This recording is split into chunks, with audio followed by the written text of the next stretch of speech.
Daily में एक बार देख लिया कि क्या ट्रेंड चल रहा है मूविंग एवरेज से। अब कई बार क्या होता है कि डेली में वो डाउन साइड का दिखा रहा होता है और 15 मिनट के हम्म। चार्ट पे वो अप साइड का दिखा रहा होता है, तो वो उसका कैसे करें? किसमें, कौन से इंस्ट्रूमेंट में? नेचुरल कोई गैस भी। में। नेचुरल गैस में। नेचुरल गैस कराता हूँ मैं, उसका कैसे करना है। हाँ जी, हाँ जी। ठीक है। ठीक है, चलो ये बैंक निफ्टी।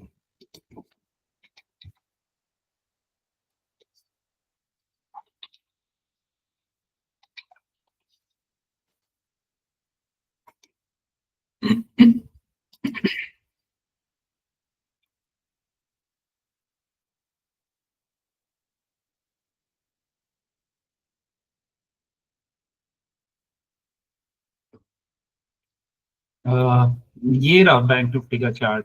अब इसमें मैं बताओ क्या बताऊं आपको। सर इसमें लाइन चार्ट करके हम लोग डब्ल्यू और एम देख सकते हैं क्या? अच्छा, स्मॉल टाइम फ्रेम में। नहीं, डेली में ही सर। एम और डब्ल्यू लार्ज टाइम फ्रेम में अगर देखें, लाइन चार्ट करके कर सकते हैं सर। हाँ, दिख जाते हैं लाइन चार्ट में। ये एक दिख रहा है, ये यहाँ पे,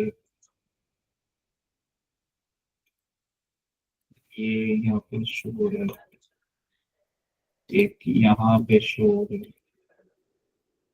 ठीक है, ये भी एक शो हो रहा है, लेकिन ये उसके लिए सही रहेगा अगर ये ऐसे देखना है ना, तो इसमें फ्यूचर्स के लिए ही सही रहेगा। ऑप्शन में तो ये डीके कर देगा, क्योंकि और सर अगर फ्यूचर के लिए, इस टाइप से गया ना, तो फिर तो प्रॉब्लम करेगा। फ्यूचर्स के फ्यूचर लिए में सही है। से कौन सा प्लेस कंसीडर करेगा, या पहले बाद में बता दीजिएगा एंड में, विच प्लेस इज बेटर, और स्टॉप लॉस कैसे रखें, और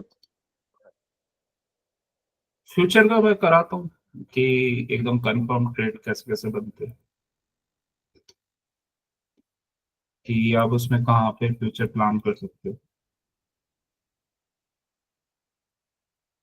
अभी हाँ, यहाँ इस जोन में जैसे आता है तो ये अच्छा, वैसे ऑप्शन भी ले सकते हैं, बट यहाँ हैज लेना पड़ेगा ऑप्शन के, क्योंकि ये डीके कर देगा अदरवाइज सारा ना, तो ये हैजिंग के साथ ही होगा ये।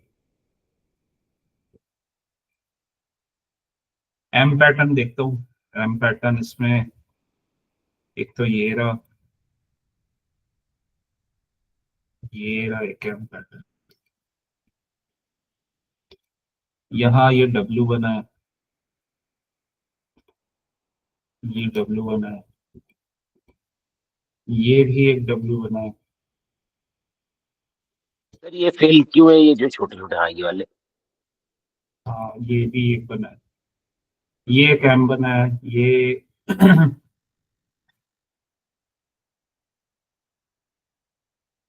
यहाँ पे एक एम बना है, ये वाला।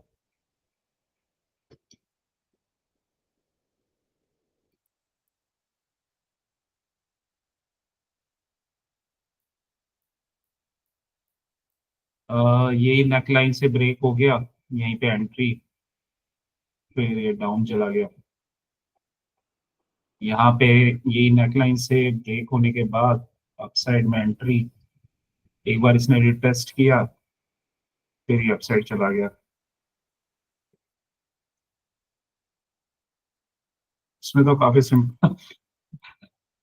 यहाँ भी ये डब्ल्यू के ब्रेक के बाद एंट्री, ये अपसाइड चला गया, फिर दोबारा से यहाँ डब्ल्यू तो नहीं बना, ये एक राउंडिंग कुछ पैटर्न दिख रहा है, मतलब कंटिन्यूशन वाला।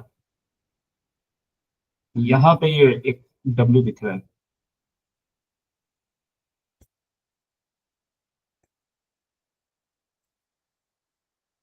फ्यूचर्स के लिए मैं बताता हूँ कैसे कैसे कहाँ लेते हैं।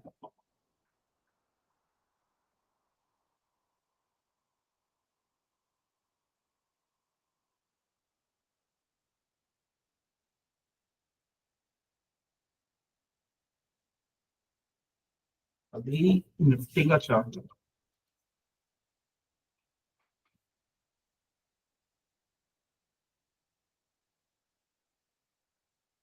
सबसे पहले ना जो अभी थोड़ा थोड़ा मुझे लग रहा है जो कुछ प्रॉब्लम फेस हो रही है, तो सही से सपोर्ट रेजिस्टेंस जोन्स मार्क नहीं हो रहे। तो पहले एक बार दोबारा से उसे कर लेते हैं। तो इसमें सिंपल लॉजिक है कि जितने मल्टीपल टचेस होंगे ना, उसको हम पहले डेली चार्ट में उसको ड्रॉ कर लेंगे।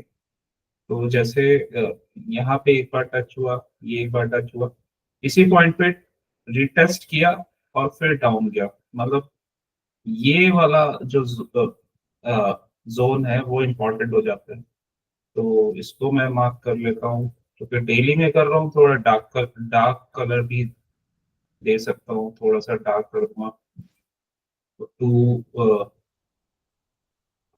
ठीक है, तो 2 पिक्सल की लेंथ ले ली मैंने। फिर इसके बाद मुझे ये शो हो रहा है इस वाले जोन से ये ब्रेक हुआ और इसी पे रिटेस्ट किया। ठीक है, तो ये भी एक इम्पोर्टेंट पॉइंट हो जाएगा मेरा, ये वाला। फिर दोबारा यहाँ से रिटेस्ट किया, वापस ये डाउन गया, यहाँ से ये ब्रेक किया लेकिन सस्टेन नहीं कर पाया, थोड़ा सा ये ऊपर बनेगा यहाँ पे। ठीक है, ये भी एक मेरा जोन बन गया। ठीक है, यहाँ अ, इससे ऊपर ये गया, सस्टेन नहीं किया, डाउन, फिर इसको ब्रेक किया, फिर यहाँ एक रेंज फॉर्मेशन हुई, फिर यहाँ ब्रेक हुआ, इसी जोन में आके इसने टेस्ट किया, मतलब अ, फिर एक बार इसने ट्राई किया, फिर यहाँ से वापस डाउन आ गया। ये भी एक इम्पोर्टेंट जोन हो जाएगा। फिर गैप्स हमारे लिए इम्पोर्टेंट होते हैं, तो गैप्स को मैं मार्क कर लूंगा। ये गैप्स को मैंने मार्क कर दिया। ठीक है, ये और ये पूरा ही आ जाएगा, क्योंकि ये एक रेंज बनी थी ना, तो रेंज के ब्रेक के बाद ये ग्रीन कैंडल बनी थी। और यहाँ भी मुझे एक गैप शो हो रहा है छोटा सा।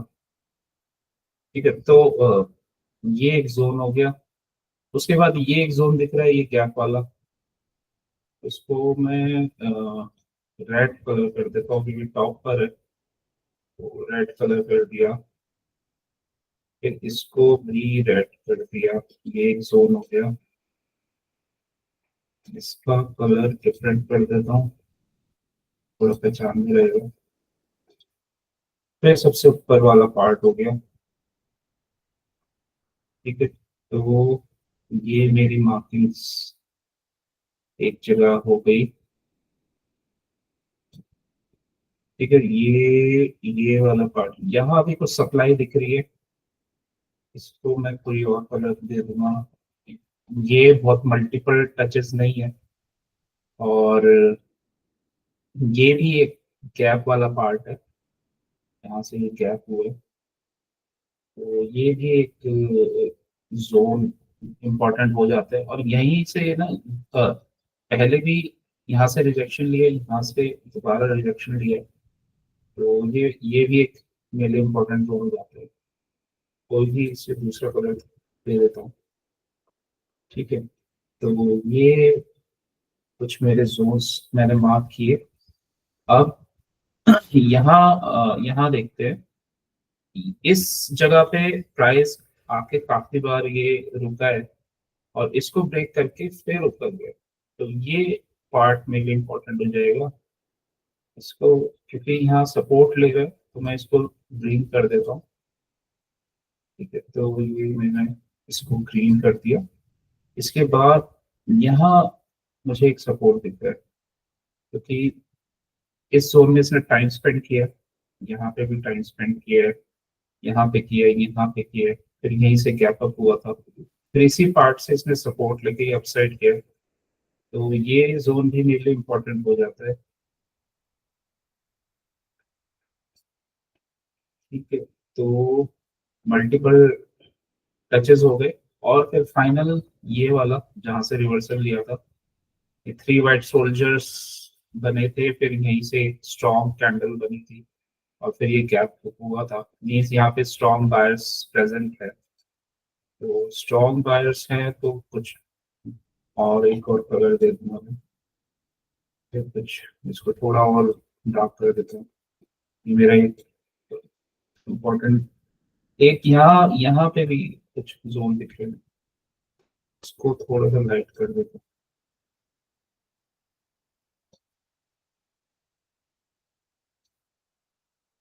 ठीक है, तो ये एक ना एक ओवरव्यू टाइप का ये मेरा रेडी हो गया कि ये इंपॉर्टेंट मेरे जोन से है।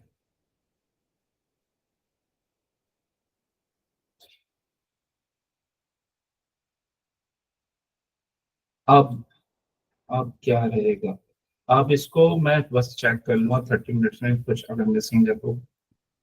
30 मिनट्स में गया, 30 मिनट्स में इधर उधर आसपास देखा तो ये मुझे दिख रहा है एक, इसको मैं थोड़ा सा लाइट ड्रॉ कर दूंगा। 30 मिनट्स में शॉर्टर टाइम फ्रेम है, तो और कलर दे देता हूँ उसे, वाइट दे दिया। ठीक है, ये इस जोन में ये सही है, इस जोन से इसने रिजेक्शन लिया है, तो ये भी एक रेंज फॉर्मेशन था, तो ये भी ये जोन मेरा मार्क हो जाएगा। हाँ, मैं नीचे आता हूँ तो ये वाला पार्ट है इम्पोर्टेंट।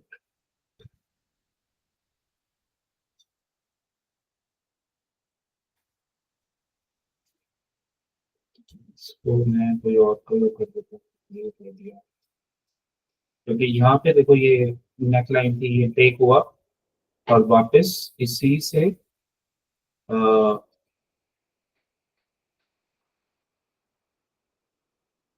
ठीक है,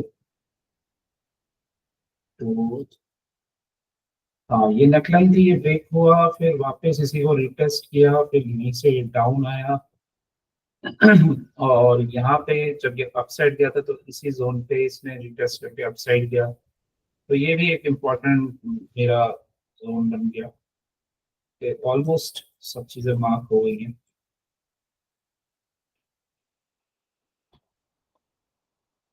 एक ये भी मुझे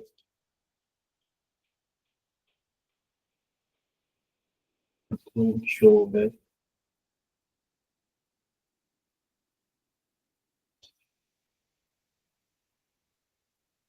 ये सब चीजें मार्क हो गई हैं। ठीक है, अपसाइड में थोड़ा सा मिसिंग है, ये एक ही बार करनी होगी आपको मार्किंग, बार बार तो करनी नहीं होगी, तो एक बार अगर ध्यान से कर लोगे किसी भी जो भी इंस्ट्रूमेंट आप ट्रेड कर रहे हो, तो वहाँ पे आपको ना आइडिया रहेगा कि यहाँ से ऐसा हो सकता है। तो ये भी, क्योंकि 1 2 3 टाइम्स फिर ब्रेक किया, फिर इसी को यहाँ टेस्ट किया, उसके बाद तो फिर ये अपसाइड ही है।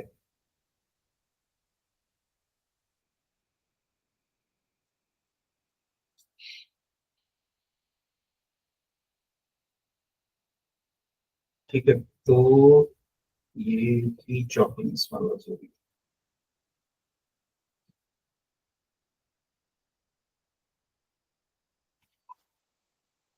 अब देखो ये होता क्या है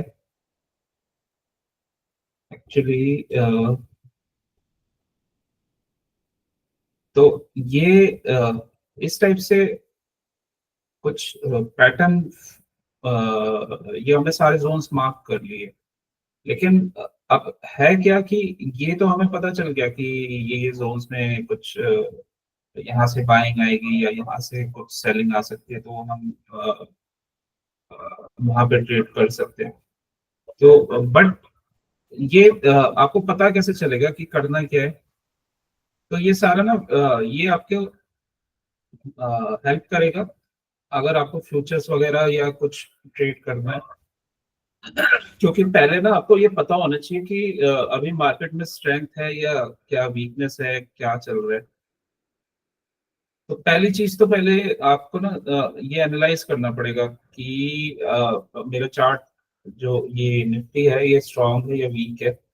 अब जैसे यहाँ से ये पहले बाइंग आई थी और यहाँ से एक स्ट्रॉन्ग कैंडल का फॉर्मेशन हुआ है ये, ठीक है।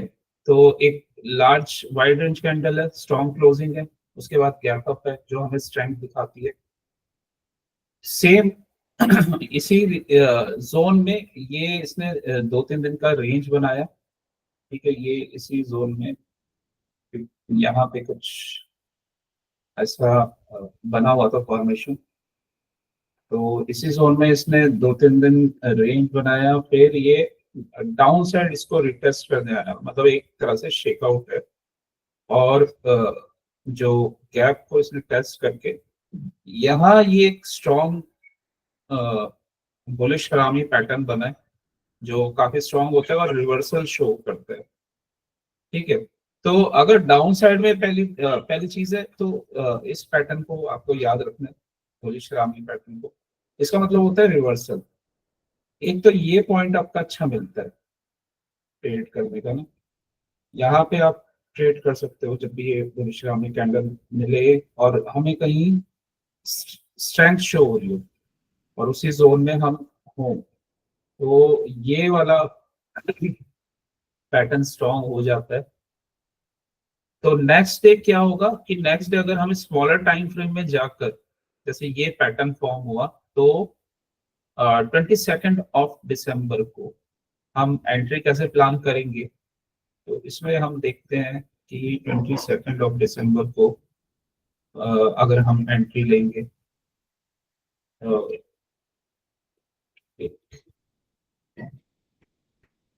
यहाँ पे 2 दिसंबर तो हम एंट्री कैसे प्लान करेंगे। ये ऐसा ऐसा कुछ फॉर्मेशन बन गया। अब सपोज हम ये देख रहे हैं कि ये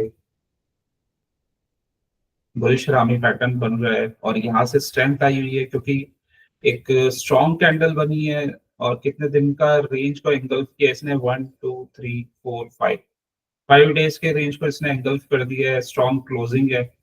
उसके बाद ये गैप अप हुआ है, मतलब ये पूरा जोन एक तरह से स्ट्रॉन्ग बना है।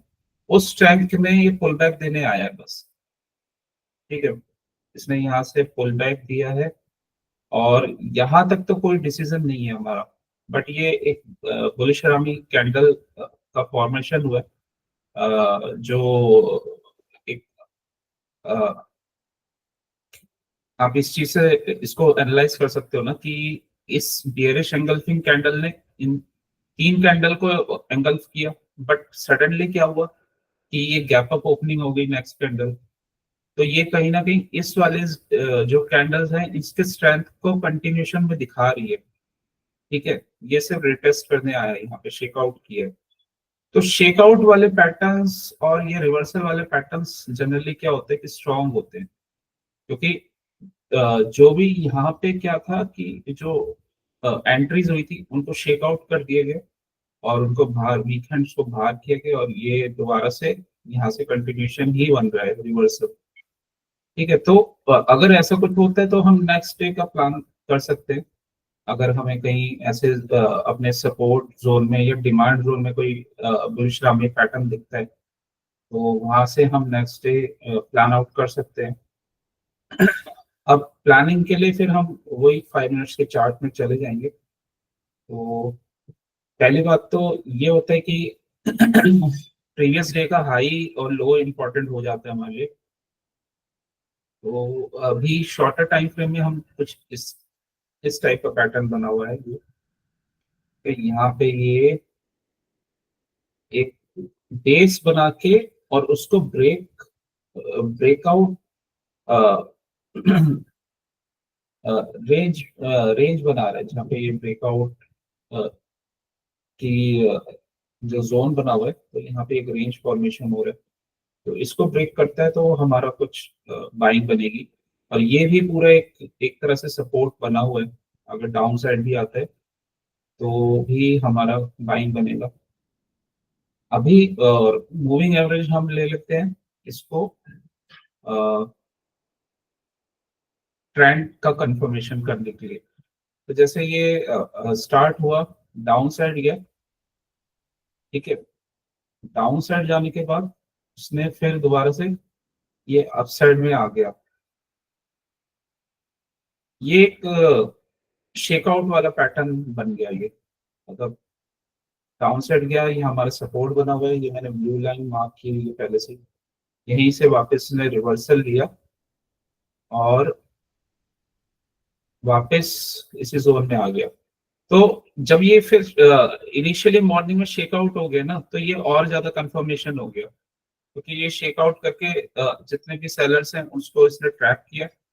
तो जनरली क्या होता है कि अगर ऐसा कुछ ब्रेकआउट के बाद ये शेकआउट आता है, तो ये जो सेलर्स हैं जो प्राइस को मूव नहीं होने दे रहे, वो उनको ये शेकआउट करके दोबारा से फिर ये अपसाइड में ये चला जाता है।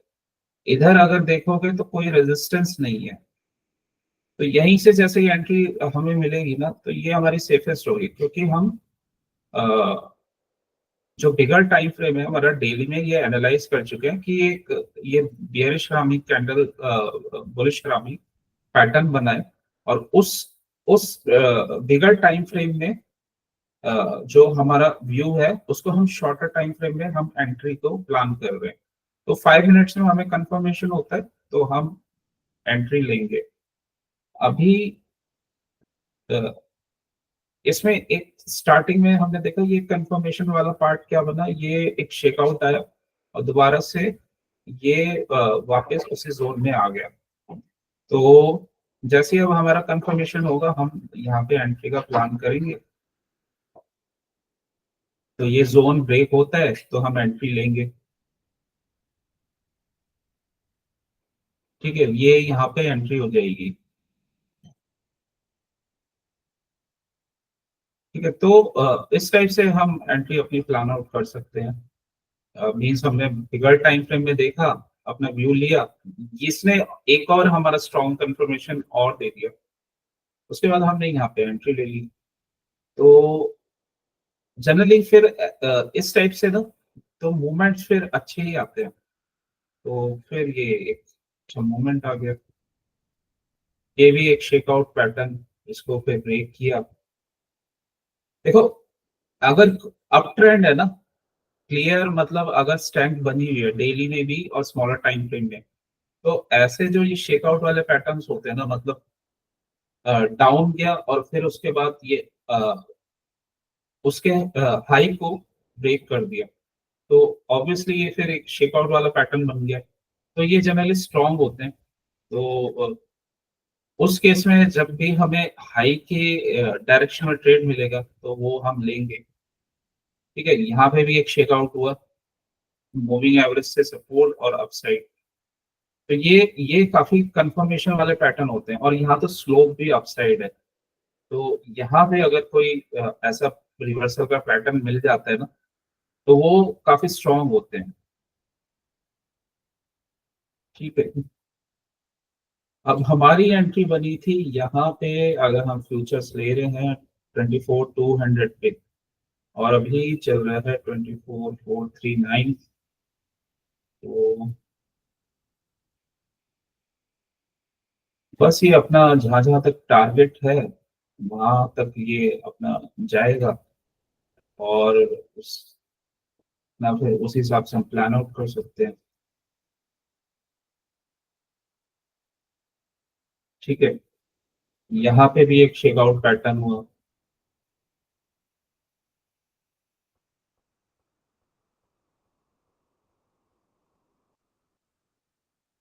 तो इस टाइप से थोड़ा सेफ एंट्री अगर प्लान कर लो तो इस टाइप से प्लान किया जाता है।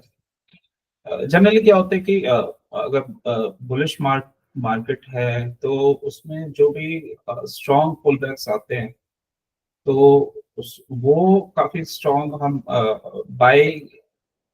बाइंग की एंट्रीज बनती हैं उस वहां पे, और वो जनरली फेल नहीं होते हैं। 95% चांसेस होते हैं कि वो फेल नहीं होते।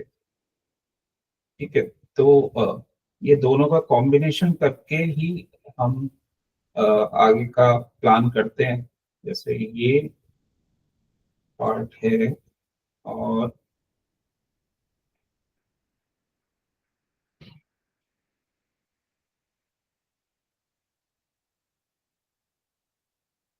ये वाला पार्ट था। और अभी क्या है कि वो प्राइस यहाँ से मूव हुआ, तो ये मूव हमें मिल गया, ये 2 डेज का। और प्राइस क्या आ गया अपने ना, रेजिस्टेंस पे आ गया। तो इतने पॉइंट्स हमें मिल गए, यहाँ पे हम एग्जिट कर लेंगे। फिर दोबारा से हम कोई कंफर्मेशन का वेट करेंगे कि कब हमें एंट्री मिलती है। तो होता क्या है कि ये एंट्री इसलिए बनी क्योंकि ये रिवर्सल पैटर्न था, और ये एक शेकआउट आया था। शेकआउट के बाद जनरली क्या होता है कि एक वो पॉइंट काफी स्ट्रांग हो जाता है, और वो ब्रेक होना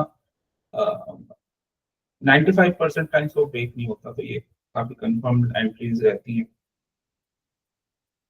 ठीक है, टारगेट हमें यहाँ पे शो हो ही रहा है, तो ये हमारा टारगेट हो गया। अब ये क्या था यहाँ पे, अब ये ना अभी क्या चल रहा था निफ्टी में। निफ्टी में ये एक इंडिसीजन कैंडल बना था 5 दिसंबर को। ठीक है, तो 5 दिसंबर को क्योंकि ये अपसाइड से यहाँ पे सप्लाई था और यहाँ पे बाइंग था।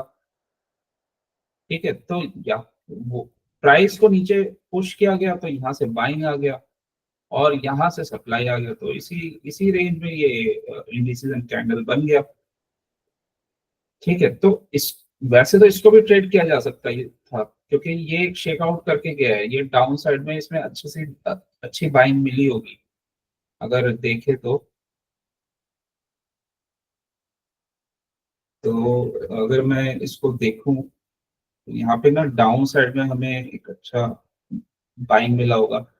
डाउन साइड में हम क्यों ले सकते थे, क्योंकि ऑलरेडी इसमें ना जो बुलिशनेस है वो कंफर्म्ड है। तो अगर कुछ ऐसा हमें मिलता है, ये यहाँ पे तो दोजी कैंडल, फिर इसके बाद दोबारा से हम आ जाते हैं अपने 5 मिनट्स टाइम फ्रेम में।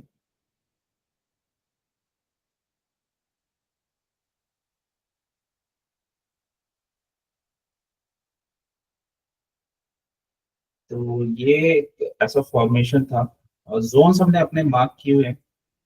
यहाँ से ये वापस एक बार शेकआउट किया, फिर दोबारा से इसने ट्राई किया, बट इसके हाई को ब्रेक नहीं किया अभी। तो अगर ये करता है तो फिर हमारा हम एंट्री का प्लान करेंगे इसमें।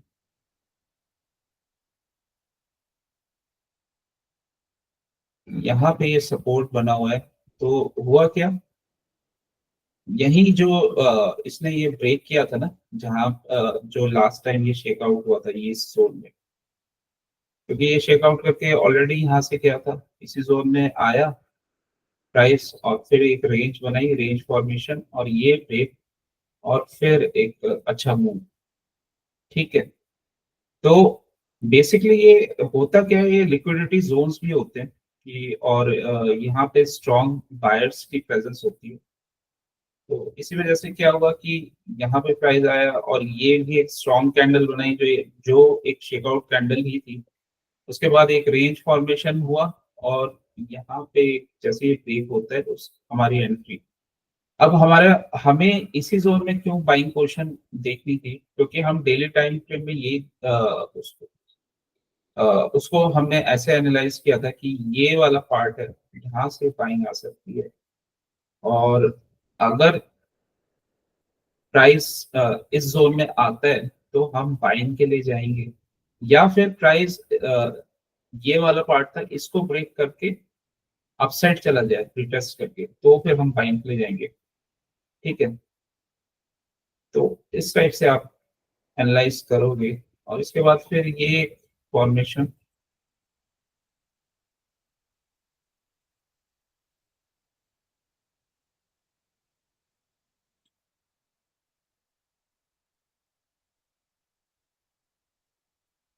उसके बाद प्राइस काफी शार्प मूव हुआ, और क्योंकि यहाँ से फास्ट मूव हुआ था, कुछ यहाँ पे टाइम स्पेंड नहीं किया, तो उसी शार्पनेस के साथ ये डाउन आ गया। दूसरा ये भी था कि हमने ये बिगर टाइम फ्रेम में ये एनालाइज पहले ही कर रखा था कि यहाँ पे ना सप्लाई है, तो एक तरह से इधर एक ट्रैप सिचुएशन क्रिएट हुई और ये प्राइस डाउन साइड में आ गया शार्पली। ठीक है, बट क्या था कि ये टारगेट ऑलरेडी यहाँ पे मिल गया, और इस जोन में क्योंकि यहाँ पे टारगेट था और ये सप्लाई आ गई थी, तो इस जोन में पहले ही हमें एग्जिट हो जाना चाहिए। और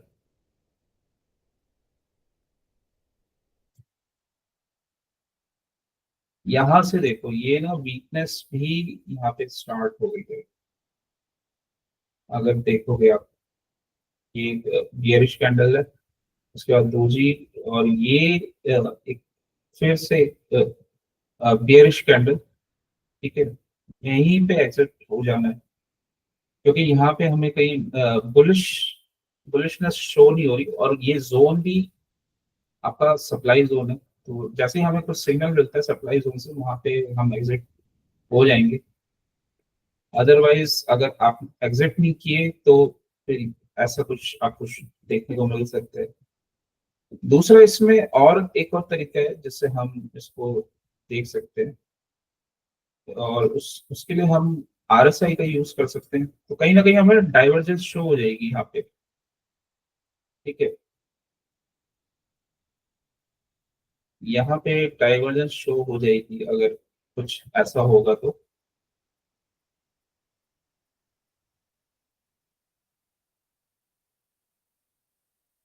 यहाँ डाइवर्जेंस नहीं है, यहाँ डाइवर्जेंस नहीं है, but most of the times यहाँ पे ना डाइवर्जेंस शो हो जाती है अगर कुछ ऐसा होता है तो।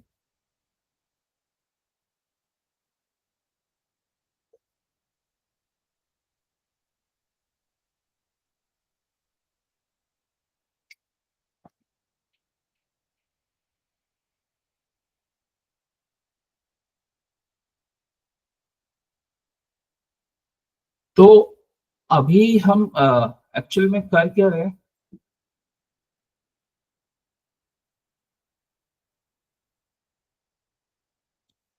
इसको हम बिगर टाइम फ्रेम में एनालाइज करके स्मॉलर टाइम फ्रेम में हम अपने जोन्स के पास, या क्योंकि जो हमारा व्यू है जैसे वो क्लियर अगर हो जाता है कि हमें अपसाइड के ट्रेड लेने हैं, तो उस साइड में हम ट्रेड का प्लान कर रहे हैं। और जो हमारे जोन्स हमने मार्क किए हैं, जैसे कहाँ पे सप्लाई फॉर्मेशन है, तो वहां पे हमें एग्जिट कर लेना है। और जनरली अगर एग्जिट की कंडीशन हम देखें, तो एग्जिट जनरली ऐसे ही आता है कि शार्प कोई राइज आएगा, और उसके बाद अगर वहां पे कुछ टाइम स्पेंड नहीं हुआ है तो वो शार्पली फॉल भी हो जाता है, क्योंकि यहाँ से एक शार्प राइज गया था और यहाँ पे कोई सपोर्ट नहीं है, तो इसी वजह से ये एक यहाँ पे बियर्स पैटर्न फॉर्म हुआ, ये बियर्स कैंडल है, और इसके बाद ये दोजी, और इसके बाद ये, फिर इसके बाद ये रेड कैंडल, यहीं पे हम एग्जिट हो जाएंगे, क्योंकि इसका जो लो है ये ब्रेक हो गया यहाँ पे। ठीक है, और उसके बाद ये स्ट्रॉन्ग फॉल। इनफैक्ट आप यहाँ पे ना शॉर्ट की पोजीशन भी ले सकते हो, क्योंकि ये एक तरह से ना फेल्ड ब्रेकआउट पैटर्न है, तो अगर फेल्ड ब्रेकआउट होता है ना, क्योंकि फेल्ड ब्रेकआउट ये यहाँ से इनिशिएट हो जाएगा, तो इस वजह से ये एक स्ट्रॉन्ग ट्रेड बन जाता है। ठीक है, ये तो ये यहाँ से फॉल हुआ अपना सपोर्ट के पास आके, दोबारा इसने यहाँ से बाइंग आई।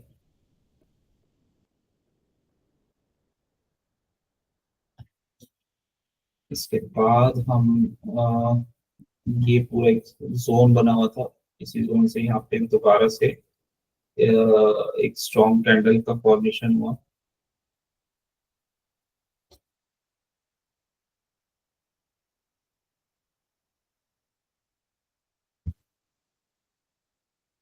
अभी ना ये जो चार्ट है ये अभी कर क्या रहे हैं, अगर मैं डेली में देखूं तो डेली में जो मैं दिखाना चाह रहा था ना वो यही था कि ऐसा कुछ एक कैंडल बन गया था जो 5 दिसंबर को बना था। ऊपर सप्लाई थी और नीचे डिमांड थी, ठीक है, जहां से बाइंग आई थी और यहाँ से सप्लाई थी, जो फील्ड पैटर्न बना था। क्योंकि ये पूरा जोन था, तो ये फेक ब्रेकआउट इसी जोन में होता है जहाँ पे सप्लाई होती है। तो ये फेक ब्रेकआउट हुआ था और वहां से शार्पली डाउन आ गया था प्राइस। तो ये वाले जो फेल्ड वाले सेटअप्स हैं ये भी काफी अच्छे होते हैं। अब इसमें ना है क्या कि प्राइस तो अपसाइड है, मतलब यहाँ से हमें बुलिशनेस शो हो रही है, बट जब तक ये इस रेंज में है ना तो ये अपसाइड नहीं जाएगा। ये कहीं ना कहीं या तो इस जोन में आएगा लिक्विडिटी ग्रैब करने, तब ये अपसाइड जाएगा, ठीक है। तो होता क्या है कि यहाँ पे ना ये ऐसा ऐसा ये कैंडल फॉर्मेशन होता है। जैसे ये इसी रेंज में ना ये प्राइस चले जा रहा था, यहाँ पे इसी रेंज में था, 2-3 दिन से ये इसी रेंज में प्राइस चल रहा था। और कल इसने क्या हुआ था, ये जो रेंज थी ना ये इसको ब्रेक किया था, इस रेंज को ये ब्रेक किया था इसने, ठीक है। यहाँ पे क्या है, यहाँ पे हमें पता है यहाँ यहाँ ना हमारा स्ट्रॉन्ग डिमांड जोन बना हुआ है। तो अगर कोई हमें इस जोन से बाइंग की अपॉर्चुनिटी मिलती है तो फिर हम उसको प्लान आउट करेंगे, ठीक है। और इस जोन में क्या ये इस टाइप का कुछ फॉर्मेशन बना रहा था, जिससे रिटेलर्स या लोगों को लगे कि यहाँ से शॉर्ट की पोजीशन बन गई है। और क्योंकि इसने ये रेंज भी ब्रेक की थी तो शॉर्टर टाइम फ्रेम में एक शॉर्ट की पोजीशन थी आज मॉर्निंग में, जो इसके कल का लो जब इसने ब्रेक किया था, ये जो ये रेंज थी ये जब इसने ब्रेक की तो यहाँ तक ये प्राइस आ गया था। उसके बाद क्योंकि इसी जोन में डिमांड है और ऑलरेडी ओवरऑल जो डेली में व्यू था वो बुलिश ही था, तो यहाँ से फिर वो स्ट्रॉन्ग बाइंग आ गई। तो एक तरह से ना ये कुछ ऐसा ट्रैप भी बन जाता है जैसे आज बना था ये।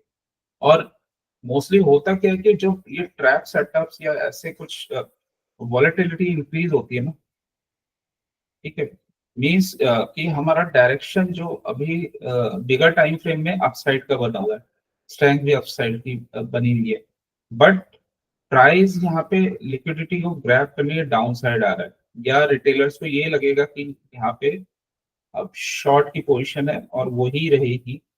बट होता क्या है कि इस जगह पे लिक्विडिटी को ग्रैब किया, चेकआउट करके वापस प्राइस और काफी स्पीड के साथ अपसाइड में गया। वो स्पीड इसलिए ही थी क्योंकि बेसिकली क्या था कि ये सप्लाई एब्जॉर्ब हो गई थी।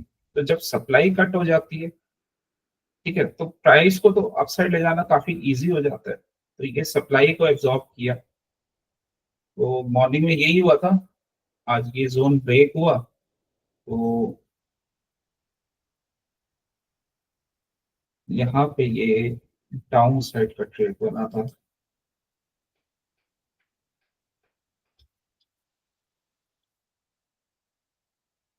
कल का भी देखो ये ट्रेड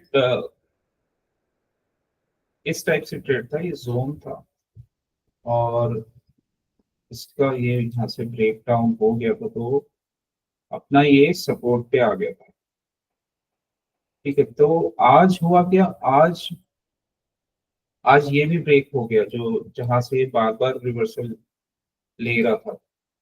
ये मैं यहाँ पर शो कर, ठीक है, ऐसा कुछ बना हुआ था। यहाँ पे इसने सपोर्ट लिया, फिर इस जोन से लिया। आज इसने ना यहाँ से गैप डाउन कर दिया। अब गैप डाउन करने के बाद इस जोन में तो कोई सपोर्ट है नहीं, तो ये इजिली इस यहाँ पे आ गया डाउन साइड पर, ठीक है। तो अब देखो इसने आज किया कैसे इसने ट्रैप किया और कैसे इसने मूव किया। दोनों साइड के ट्रेड्स इजी थे, मतलब ले सकते थे अगर ये चीजें आपको क्लियर हैं तो। जैसे ये तो यहाँ ब्रेक किया था, थोड़ा स्लो करता हूँ मैं इसे।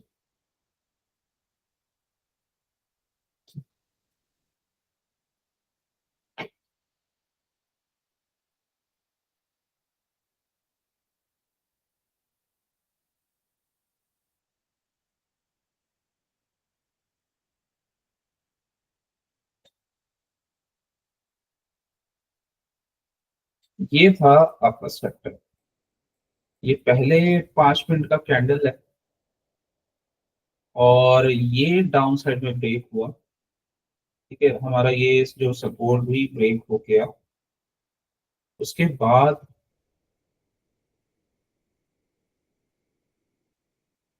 यहाँ पे फिर ये इसका लो ब्रेक होके ये फॉल कर गया।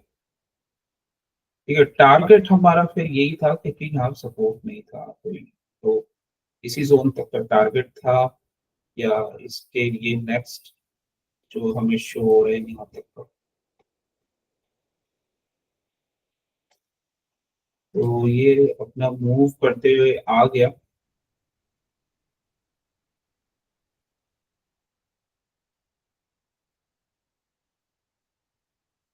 तो ऐसे केस में ना ये लगता है कि ये मार्केट ना फॉल कर गया, ये क्रैश हो गया, बट जनरली ये था नहीं, क्योंकि अ, हो क्या रहा था कि वो एक जो कैंडल था, और ये अपना सही सप्लाई को ही ग्रैब करने ये आया था। इसका फॉल हुआ, इस इसने यहाँ से भी सपोर्ट को ब्रेक किया, फिर ये जो थोड़ा ये अपना रुका है, वो यहाँ पे रुका है।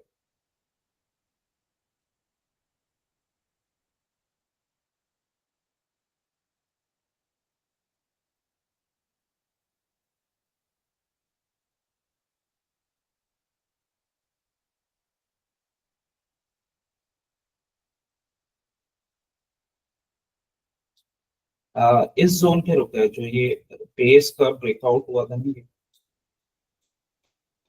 मीन्स ये शेकआउट देके यहाँ गैप था, गैप फिल हुआ, और दोबारा से ये बेस बना के ये अपसाइड गया।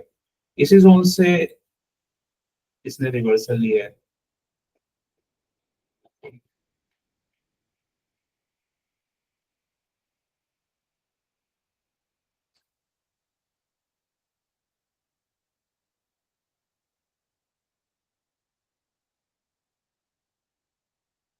तो रिवर्सल का ट्रेड ये आपका ना यहाँ पे बन जाएगा, अगर कोई रिवर्सल देगा, क्योंकि वो जोन बना हुआ था, और ऑलरेडी क्या था वहां पे स्ट्रॉन्ग डिमांड थी। तो ये एक छोटा सा ये बेस बना है, जैसे ये ब्रेक होगा, इस कैंडल पे यहाँ पे एंट्री बन जाएगी। ये देखो आप, ये इस कैंडल के अंदर कैंडल्स हैं, ये बेस बना हुआ है। ठीक है, तो इस कैंडल के ब्रेक होने पे ही एंट्री।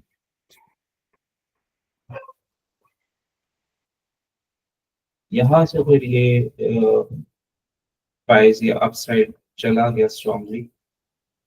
पहला पॉज इसने यहाँ पे लिया, तो ये रेंज फॉर्मेशन हुई है।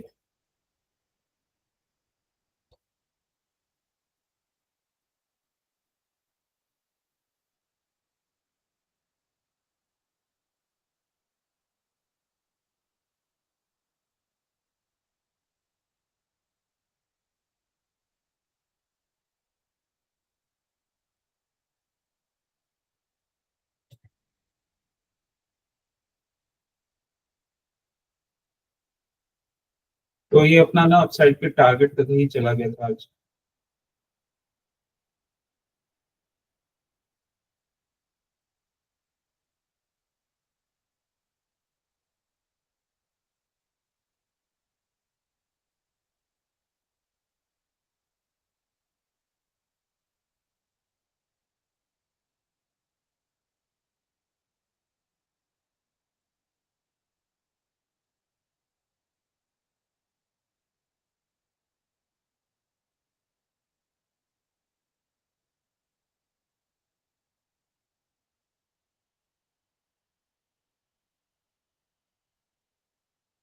ये मैं इसलिए दिखा रहा हूँ क्योंकि आपको ना थोड़ा जैसे निफ्टी है, तो निफ्टी के बारे में वो कर क्या रहा है वो आइडिया होना चाहिए।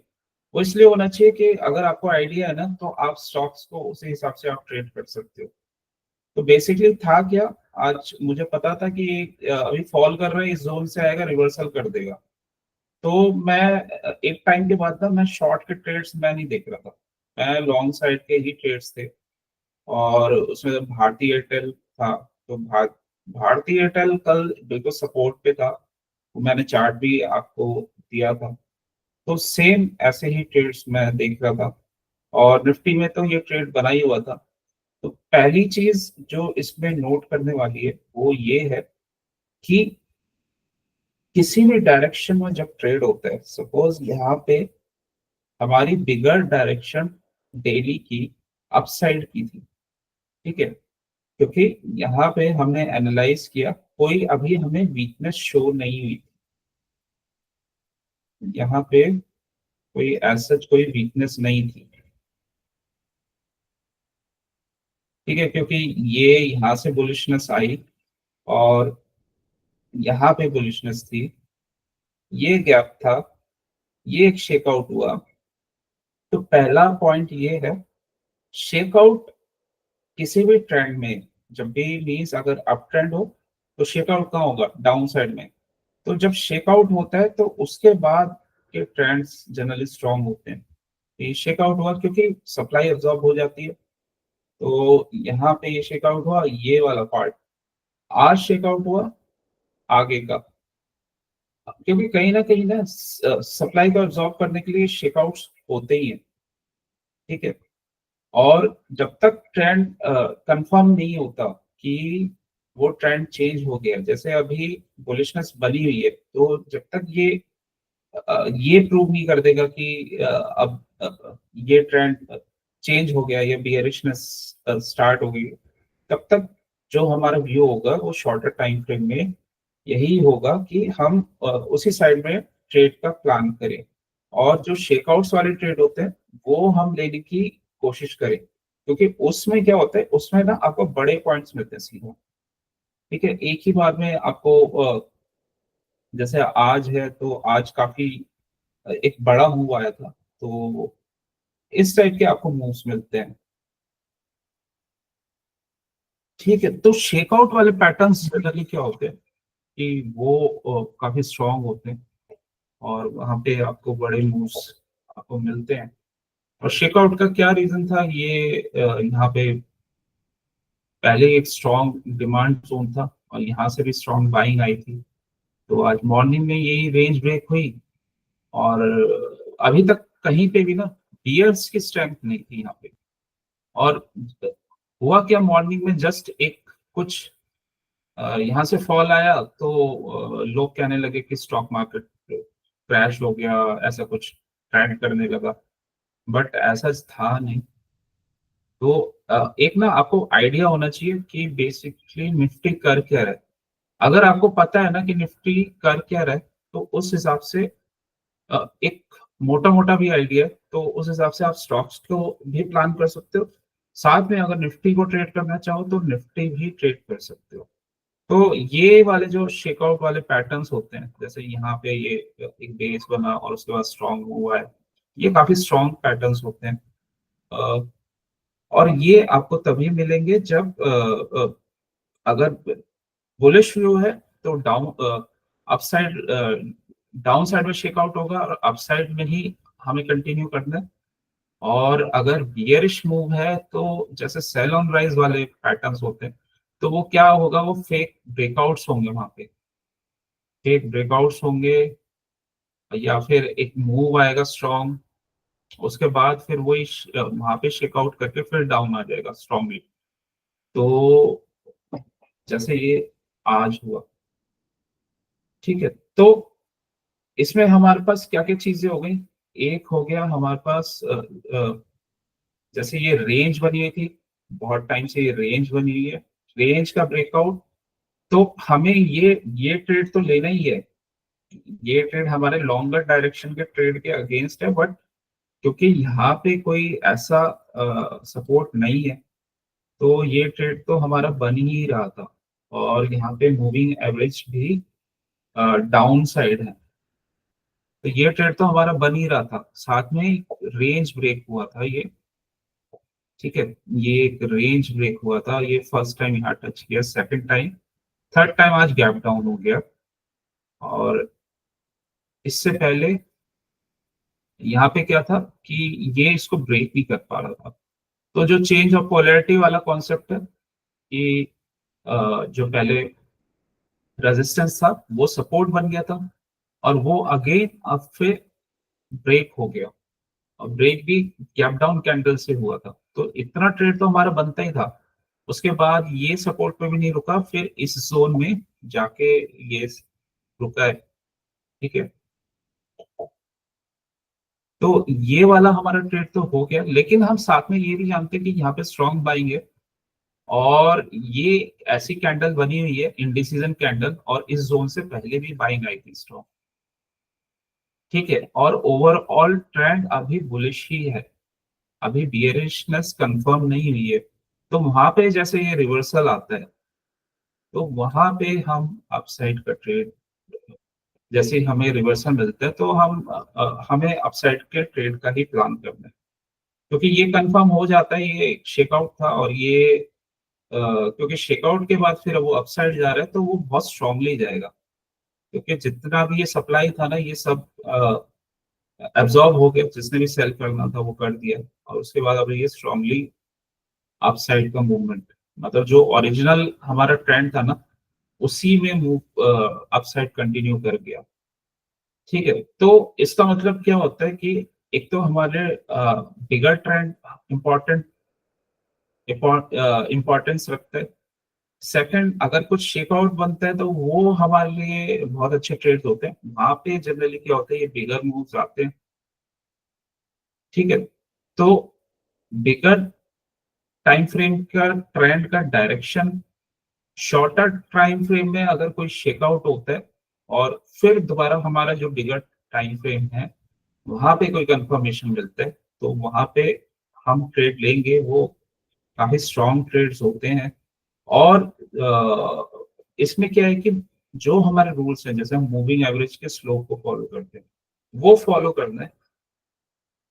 जैसे ये बिगर ट्रेंड के अगेंस्ट था, बट स्मॉलर टाइम फ्रेम में ये ट्रेड बना हुआ था। ठीक है, क्योंकि रेंज का ब्रेक हुआ था और गैप के साथ, और ये स्लोप भी डाउन साइड थे, और यहाँ कोई एज सच कुछ सपोर्ट भी नहीं था, तो ये ट्रेड बना हुआ था। ठीक है, उसके बाद फिर एक छोटी रेंज, फिर इसका ब्रेक डाउन हुआ, तो ये ट्रेड भी बना हुआ था। उसके बाद फिर ये दोबारा स्लोप अप चेंज हो गया, और साथ में हमारा व्यू भी अपसाइड का था बिगर टाइम फ्रेम में, वो एक ये फॉल से चेंज नहीं हुआ था व्यू, ये बस ये था कि हाँ शॉर्टर टाइम फ्रेम में एक डाउन का ट्रेड बन गया। ठीक है, तो इसके बाद ये अपसाइड का मूव आ गया। राइट, तो अगर आपको ये क्लैरिटी है ना कि निफ्टी अगर कर क्या रहे, तो उसी हिसाब से ना आप अपने स्टॉक्स को भी प्लान आउट कर सकते हो कि हम स्टॉक्स के साथ कैसे क्या करेंगे। तो जब इस जोन में आया ना और यहाँ से निफ्टी कुछ ऐसे ब्रेकआउट्स, तो वहां से ना आपके स्टॉक्स में भी अच्छी एंट्री बन जाती है। ठीक है, उस पॉइंट उस जगह से। अब क्या था कि जैसे अ, अब किसी ने सीजी पावर को शॉर्ट कर दिया ये देख के कि हाँ मार्केट गिर रहा है, बट ये उसने मतलब शायद एनालाइज नहीं कर पाया कि अभी क्या है कि मार्केट बियरिश नहीं है, ये सिर्फ एक जनरली करेक्शन है छोटा सा, और यहाँ पे सपोर्ट भी बना हुआ था। तो ये काफी इंपॉर्टेंट पार्ट हो जाता है कि हम जो ट्रेड ले रहे हैं वो मार्केट कंडीशन और ओवरऑल इन सब चीजों को देखते हुए करें। ठीक है, कि कहाँ पे सपोर्ट और रेजिस्टेंस जोन्स बने हुए हैं, तो वहां पे आप सेफ रहते हो। ठीक है, क्योंकि ये जरूरी नहीं कि अगर मॉर्निंग का ट्रेंड डाउन है और मार्केट ओवरऑल वैसे बुलिश है, तो वही ट्रेंड रहने वाला है। ठीक है, अगर रिवर्सल जोन में पहुंच गई तो वो वहां से रिवर्सल भी आ जाएगा। अब आते हैं इस चीज को, इसी पॉइंट को लेते हुए हमने क्या क्या चीजें इसमें देखी हैं। तो हम हमारे लिए क्या क्या इंपॉर्टेंट पॉइंट्स हो जाते हैं, हमारे लिए इंपॉर्टेंट पॉइंट्स हो जाते हैं ये सारे। पहली बात तो आपको ये जोन्स मार्क करने आने चाहिए। ये अब यहाँ पे भी लाइंस, क्योंकि पॉइंट्स इतने हैं, तो लाइंस डार्क और लाइट काफी सारी हो गई हैं, क्योंकि काफी ज्यादा ये निफ्टी रेंज बना बना के जाता है अपसाइड। तो जो वीकर जोन्स है उनको आप लाइट कैंडल से मार्क कर सकते हैं, या कुछ और डॉटेड मार्क कर सकते हो, ताकि चार्ट में क्लैरिटी रहे। और जो आपके स्ट्रॉन्ग जोन्स हैं डेली के, उसको आप डार्क कर सकते हो। ये तो हो गया पहला पॉइंट। दूसरा पॉइंट ये है कि निफ्टी को आपको एनालाइज आप करो कि इस समय स्ट्रेंथ किसके पास है, बायर्स के पास है या जो सेलर्स है उनके पास है। ठीक है, तो वो ही व्यू हमारा इंटैक्ट रहेगा जब तक शॉर्टर टाइम फ्रेम में वो चेंज नहीं हो जाता। ठीक है, ये हो गया सेकंड पॉइंट। थर्ड पॉइंट, कुछ चीजें ऐसी होती है जो जहाँ पे हमारे ट्रेड्स एक इजी ट्रेड्स होते हैं। तो वो हो गया जैसे ये रिवर्सल वाले कैंडल शेकआउट के बाद ये बुलिश करावल पैटर्न। तो अगर इसमें कुछ नेक्स्ट डे कंफर्मेशन मिलता है तो वो हम ट्रेड करेंगे। तो ये इजी ट्रेड्स होते हैं। ठीक है, क्योंकि ये शेकआउट के बाद जनरली जा रहा है, तो ये इजी ट्रेड्स रहते हैं।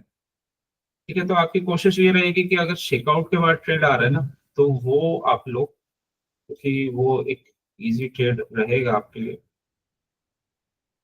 ठीक है, ये शेकआउट आया बुलिश हरामी पैटर्न, और ये 3-4 डेज का मूव। और कहाँ तक का मूव था ये, इस वाले सप्लाई जोन का। फिर दोबारा आज शेकआउट आया, शेकआउट के बाद एक स्ट्रॉन्ग मूव। ठीक है, तो ये इन इन पैटर्न्स में फेल होने के चांसेस कम रहते हैं, क्योंकि ऑलरेडी जो सेलर्स है वो ऑलरेडी ट्रैप हो रहे हैं, और वो ट्रैप होके फिर प्राइस अपसाइड की ओर मूव कर रहे हैं। तो यहाँ पे ट्रैप होने के चांसेस कम रहते हैं। ठीक है, तो शेकआउट पे आप ध्यान दे सकते हो, ये शेकआउट्स वगैरह ये कब आ रहे हैं। अब इसी पॉइंट पे हम आ जाते हैं, इसी चीज को यूज करते हुए हम आ जाते हैं अपने स्टॉक्स पे। तो स्टॉक्स में कैसे हम सेफ साइड में बाइंग देख सकते हैं। अब जैसे यही पॉइंट था कि निफ्टी वो एक जस्ट आज शेकआउट देखे, उसका ओरिजिनल ट्रेंड इंटैक्ट है अपसाइड का। तो उसी जगह पे वो अपसाइड में मूव कर रहा है। तो पहले तो हमारे लिए ना ऐसा जोन मैटर करता है, अगर आपको फ्यूचर्स लेना है स्विंग के लिए, या स्टॉक्स में स्विंग के लिए जाना है, तो पहले तो ऐसा जोन मैटर करता है कि जहां से ना डाउन साइड बहुत लिमिटेड हो। मतलब कि अगर अगर आप मैं फेल हूं, या अगर आप फेल होते हो, तो उसका जो डाउन साइड हो ना वो बहुत ही लिमिटेड हो, बहुत छोटा हो। और अपसाइड ये हो कि काफी बड़ा हो। मीन्स अगर आप फेल हुए तो बहुत छोटे फेल हो गए, और अगर आप विन हुए तो बड़े बड़े उसमें विन मिलेगी। तो यहाँ से ना डाउन साइड बहुत छोटा है। तो ऐसे ट्रेड्स आपको देखने हैं। अब देखो, ये इसका रीजन क्या था, ये मैं क्यों दे रहा था बार बार। इसका रीजन देखो, ये सिंपल है। इस चार्ट को आप एनालाइज करो। ये बेस ब्रेकआउट हुआ था पहले। ठीक है, यहां से बेस ब्रेकआउट हुआ, इस जोन पे इसने रिटेस्ट किया, एक स्ट्रॉन्ग अप मूव आया। ठीक है, सेकंड टाइम में ये चार्ट इसी जोन में आया। एकदम से तो ये ब्रेक करेगा नहीं, जो पहले एक क्योंकि ये प्रॉपर बेस ब्रेकआउट करके रिटेस्ट करके गया है, मीन्स यहाँ पे स्ट्रॉन्गर बायर्स है, सेम उसी डिमांड जोन पे ये स्टॉक आया है, तो ऑब्वियसली यहाँ पे हमारा डाउन साइड तो बहुत कम है, लेकिन अपसाइड कितना है, यहाँ तक अपसाइड है हमारा। ठीक है, तो पहले तो हमें ये देखना है, और दूसरा इसका फॉल भी कैसे हुआ है, इसका फॉल हुआ है ऐसे। ठीक है, एक ही मोमेंट में हुआ है, बहुत ज्यादा स्टॉप नहीं है, तो इसका मतलब प्राइस कैसे जाएगा, प्राइस भी फास्ट अपसाइड जाएगा। ठीक है, बहुत ज्यादा टाइम स्पेंड नहीं किया हुआ, सिर्फ इस जोन में किया है थोड़ा बहुत, तो यहाँ तक तो ये अपना फास्ट जाएगा। उसके बाद भी ज्यादा कुछ बहुत मेजर रेजिस्टेंस नहीं है। तो हमें ये सब एनालाइज करना है कि हमारा अगर हम फेल होते हैं तो हमारा डाउन साइड भी मिनिमम हो, लेकिन हम अगर हम हाँ विन करते हैं तो अपसाइड बड़ा हो। इसके साथ हमें मार्केट कंडीशन देखनी है, मीन्स निफ्टी को देखना है। निफ्टी में हमें वो समझ में आ गया कि निफ्टी में अभी वो नहीं गिरने वाला। ठीक है, वहां पे वो प्राइस इंटैक्ट है। ये हमारे दो डिसीजन मेकिंग कंडीशंस हो गई। थर्ड, अगर फ्यूचर्स हम लेते भी हैं और हम यहाँ से फ्यूचर्स का प्लान आउट करते हैं, तो अगर ये छोटा सा डाउन साइड है इसको भी प्रोटेक्ट करना है, तो आप थोड़ी सी छोटी हेज ले लो। मतलब अगर फ्यूचर बाय कर रहे हो तो एक आउट द मनी जाके पुट को बाय कर लो। जैसे यहाँ पे अगर हम कहीं फ्यूचर्स का प्लान करेंगे 1600 के आसपास, ठीक है, तो इसका आउट द मनी पुट होगा अराउंड 1500 या 1550। तो जो भी चीप पड़ रहा हो वो एक पुट हम बाय कर लेंगे, ताकि अगर इन केस अगर प्राइस थोड़ा डाउन भी चला जाता है तो वो पुट हमें हेज दे देगा। उस वजह से ना फिर हम ये यहाँ तक भी होल्ड कर पाएंगे, क्योंकि अगर जो लॉस होगा फ्यूचर्स का वो कुछ पार्ट तक वो पुट संभाल लेगा।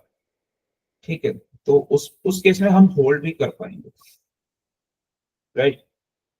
तो या फिर अगर हम ऑप्शन लेते हैं तो ऑप्शन में हमें अ, जैसे हमने 1600 का ऑप्शन लिया, तो ऑप्शन में भी हमें आउट द मनी जाके कॉल को सेल करना पड़ेगा। यहाँ पे हमें पुट नहीं बाय करना है, यहाँ पे हमें कॉल को ही सेल करना है। मतलब कॉल को ही बाय कर रहे हैं बट कॉल को सेल करना है। कॉल को सेल करने का मतलब होता है कि आप बियरिश पोजीशन ले रहे हो। और कौन सी कॉल सेल करोगे, जैसे 1600 ये है, तो आउट द मनी की कॉल सेल करोगे। तो आउट द मनी 1600 के लिए कौन सी हुई, 1650 हुई, या फिर उसके ऊपर वाली कोई भी कॉल हुई, तो वो वाली कॉल को सेल करोगे। ठीक है, उससे क्या होगा कि इनकेस अगर यहाँ प्राइस डाउन साइड जाता भी है या कुछ रेंज बना के एक दो दिन की फिर अपसाइड जा रहा है, तो जो रेट डीके होगा वो सेल साइड वाला आपका कॉल संभाल लेगा। वहां पे आपको वो जो डीके में लॉस हो रहा होगा वहां पे वो गेन हो जाएगा। ठीक है, और सेकंड थिंग, अगर डाउन साइड जाता भी है तो वो जो सेल साइड वो जो कॉल आपने सेल की हुई है वो आपको प्रोटेक्ट कर लेगी। ठीक है? तो पहली बात तो ये है कि हमें कुछ ऐसा फाइंड आउट करना है जहाँ पर डाउन साइड लिमिटेड हो। जैसे ये एयरटेल का स्टॉक जोन देखो, यहाँ से बाइंग आई, यहाँ से बाइंग आई, फिर एक स्ट्रॉन्ग कैंडल बुलिश। ठीक है, क्लोजिंग इसकी एंड ऑफ डे, और ये पुल बैक में वॉल्यूम एक्सपेंशन इतना ज्यादा कहीं नहीं है। ये जस्ट एक इस जोन में एक पुल बैक आया है जो कि एक नॉर्मल है। तो पुल बैक अगर कोई जहाँ पे स्ट्रेंथ होती है ना, तो वो पुल बैक्स आपके लिए बहुत अच्छा बाइंग पोजीशन का काम करते हैं। तो ये पुल बैक आया यहाँ पे इसी जोन में। ठीक है, तो ये ऐसा कुछ यहाँ पे बना हुआ था। यहाँ से फॉल आया और यहाँ पे थोड़ा होल्ड किया, फिर इसको ब्रेक करके फिर यहाँ से टेस्ट, और ये स्ट्रॉन्ग कैंडल। तो ये हमारे लिए ना एक स्ट्रॉन्ग जोन बन जाता है, सपोर्ट जोन।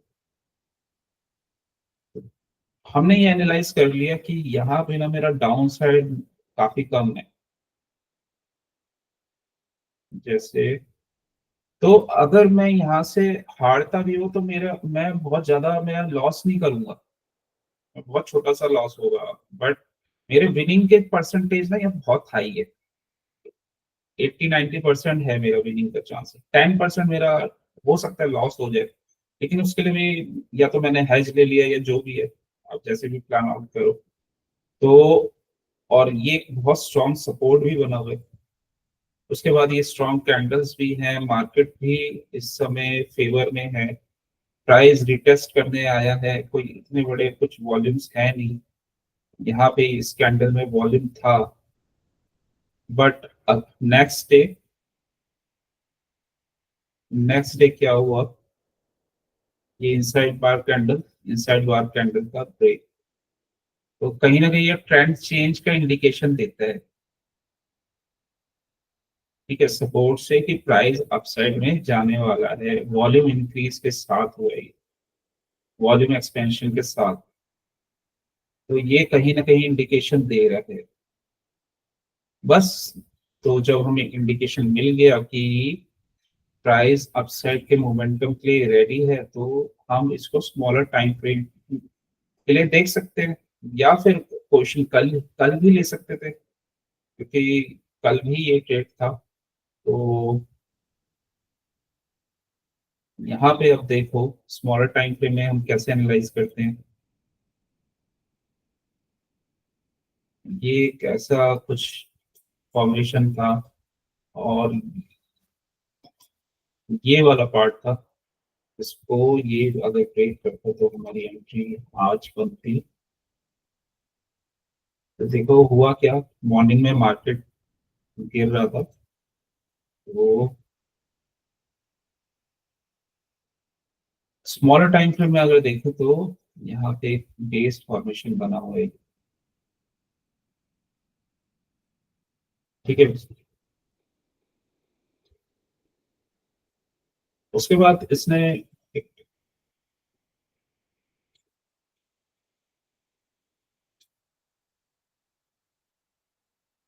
जो ब्रेक दिया था ना, ये डाउन साइड गया, ये फिर दोबारा शेकआउट पैटर्न हो गया। तो सेम सेम वही फंडामेंटल आपको लगाना है कि अगर कोई स्टॉक, ठीक है, आपको बिगर टाइम फ्रेम में स्ट्रॉन्गर शो हो रहा है और उसकी ओपनिंग कुछ ऐसे हो जाती है कि वो शेकआउट किया, मतलब वो अप जाके डाउन गया, बट वो फिर रिकवर हो गया, जैसे ये शेकआउट कंफर्म हो गया। यहाँ पे ये दो स्ट्रॉन्ग कैंडल्स बने, यहाँ शेकआउट कंफर्म, और ये एक बेस का ब्रेकआउट भी हो गया। ठीक है, जो ये बेस बना हुआ था, तो ये हमें ना जो हम अपना बिगर टाइम फ्रेम में जिस जो हमने स्टडी किया था उसका हम प्लान आउट कर रहे हैं एक 5 मिनट के टाइम फ्रेम में जाकर। ठीक है, कि वहां पे हमें वो एंट्री को प्लान आउट करना है। स्टॉप लॉस आपका ये बहुत छोटा सा स्टॉप लॉस रहेगा, बस इतना सा स्टॉप लॉस। शेकआउट का ये ही बेनिफिट रहता है कि शेकआउट एक बार कंफर्म होने के बाद ना आपका स्टॉप लॉस एक छोटा स्टॉप लॉस यहाँ बन जाता है। ठीक है, फिर आप यहाँ पे अपना पोजीशन ले सकते हैं फ्यूचर्स का, और या फिर इसको स्विंग के लिए देख रहे हो, तो यहाँ पे आपका स्टॉप लॉस छोटा हो गया, आपकी एंट्री हो गई। उसके बाद फिर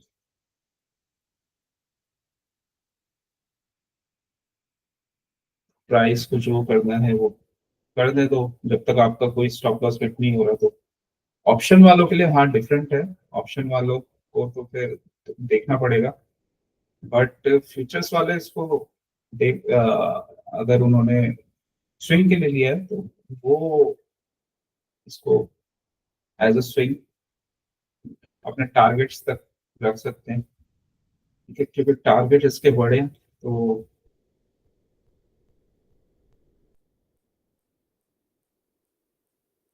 फिर इसमें ये एक ऐसा मूव आया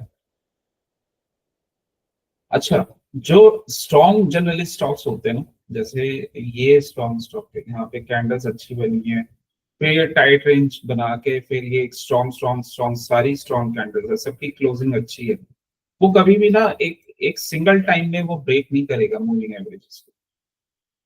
मतलब ऐसा नहीं है कि वो यहाँ से यूं ब्रेक करते हुआ चला जाएगा डाउन साइड, वो रेयर होगा।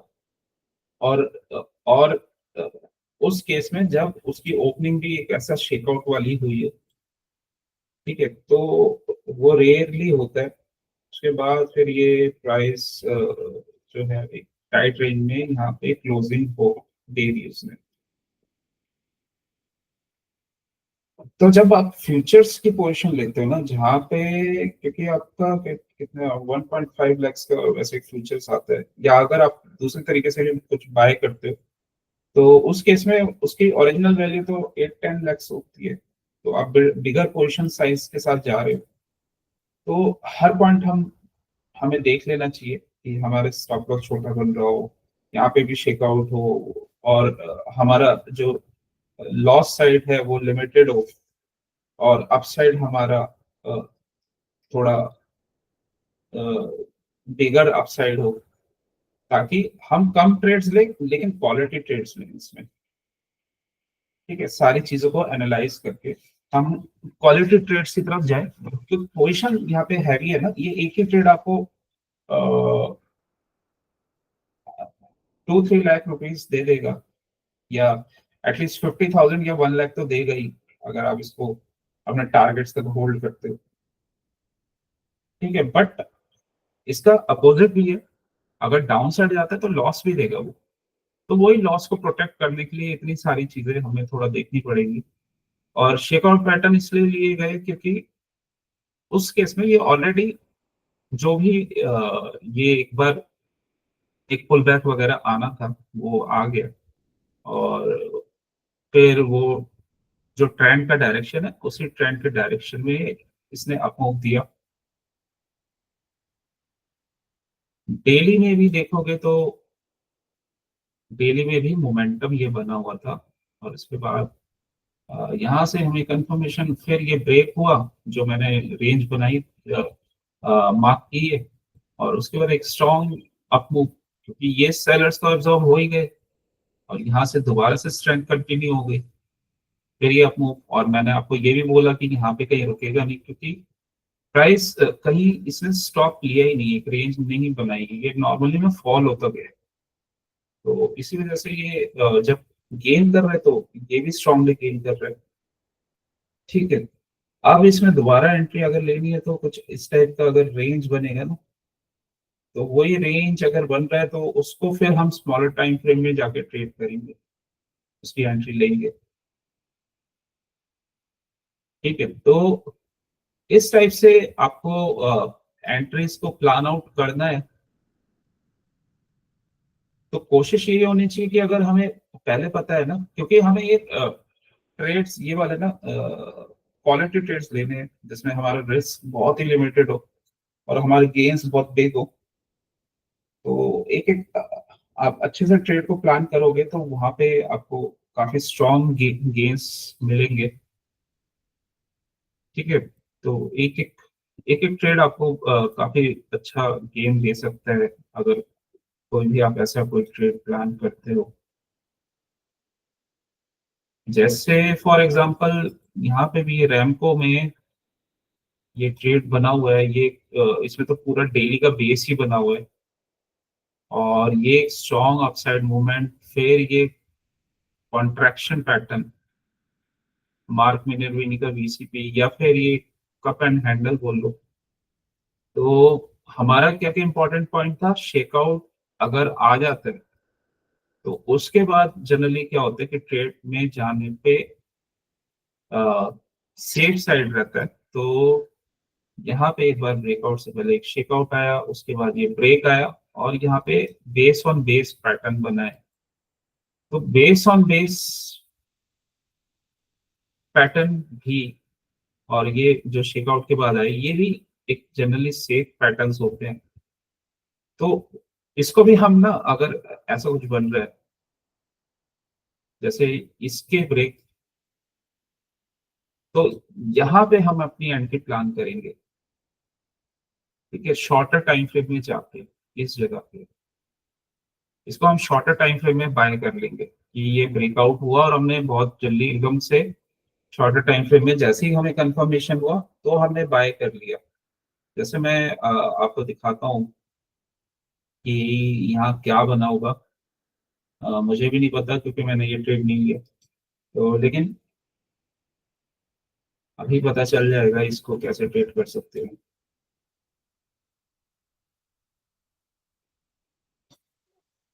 ये एक ऐसा आवरली की पैटर्न कैंडल बना भी हुआ था। आवरली की कैंडल भी क्लोज होगी तो भी कर सकते हैं सर। नहीं, अगर शेकआउट होके जा रहे हैं ना तो आवरली कैंडल की जरूरत भी नहीं है, क्योंकि वो आपने ना स्मॉलर टाइम फ्रेम में एनालाइज, वो बिगर टाइम फ्रेम में एनालाइज कर लिया। जैसे ये वाला पैटर्न ऐसे बना हुआ है ना, ये आपने एनालाइज कर लिया कि ऐसे इस टाइप का पैटर्न बना हुआ है। मतलब अ, अभी क्या है, इस केस में यहाँ पे बेस बना हुआ है और उसके ऊपर एक छोटा बेस बना हुआ है। बस आपको ये चाहिए कि मुझे ना यहाँ कहीं अपसाइड में जितना स्ट्रॉन्ग कंफर्मेशन, जितनी जल्दी कंफर्मेशन हो और मेरे को एंट्री मिल जाए तो मैं वहां पे एंट्री ले लूँ, ठीक है। तो अब आवरली कैंडल उस केस में हो सकती है कि हो सकता है कि 1 आवर तक आपको कंफर्मेशन नहीं आया है। कई बार क्या होता है बहुत जल्दी कंफर्मेशन आ जाता है, कई बार होता है कि थोड़ा टाइम लग जाता है। तो वो थोड़ा सा हम डिपेंड करते हैं, क्योंकि कई बार ऐसा होगा कि आवरली में कंफर्मेशन आएगा बट हो सकता है वो कैंडल बहुत बड़ा बन जाए, तो जो एंट्री के पॉइंट्स हैं वो थोड़ा मिस हो जाए। तो वो चांसेस हो सकते हैं। तो लेकिन वो भी अगर आप कोई भी अगर कंफर्टेबल है तो वो ट्रेड कर सकते हैं आफ्टर बड़ी जो कंफर्मेशन होती है। लेकिन हो सकता है कि उसमें छोटा सा एक पुल बैक आ जाए और फिर दोबारा से वो अपसाइड जाए। तो यहाँ पे अगर मैं देखूं तो ऐसा कुछ ये बेस बना हुआ था और ये कॉन्ट्रैक्शन पैटर्न बना हुआ है बीसीपी। अब मेरा गोल क्या है, मैंने सब चीजें एनालाइज कर ली है इसमें।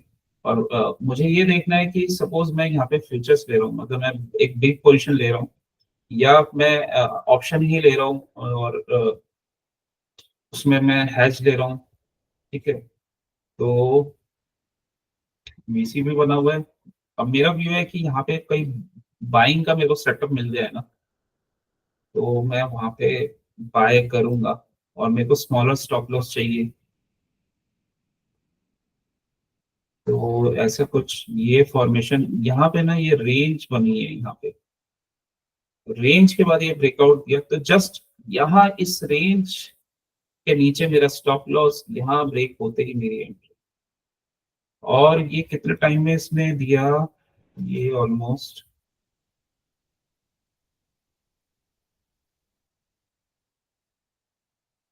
ठीक है, अगर मैं इसको 30 मिनट से भी देखूं तो या 1 आवर से भी देखूं इसको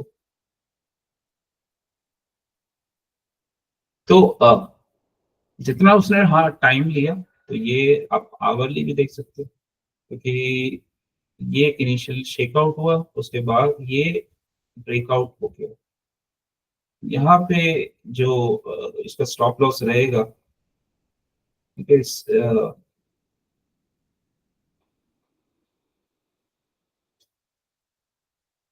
तो ऐसे हमने ना इसको स्मॉलर टाइम फ्रेम में जाके जो बिगर टाइम फ्रेम में हो सकता है उसमें हमने एंट्री की। तो जनरली क्या होता है कि यहाँ पे हमारा क्या हुआ, ट्रेड एक काफी सेफ हो गया कि हमारा स्टॉप लॉस भी स्मॉल हो रहा है, और उस पर अगर हम हैश भी ले लेते तो और ज्यादा सेफ हो जाता है। बट अगर हैश नहीं लेते, डायरेक्ट भी लेते हैं, फ्यूचर्स में ले सकते हैं क्योंकि फ्यूचर्स में डीके का कोई प्रॉब्लम नहीं है। बट हाँ, अगर ऑप्शन ले रहे तो ऑप्शन में आप देख सकते हो कि आपको हैश लेना है या नहीं। ऑप्शन में तो खैर लेना ही पड़ेगा, क्योंकि अगर रेंज में चला चला गया तो वो डीके करेगा आपको।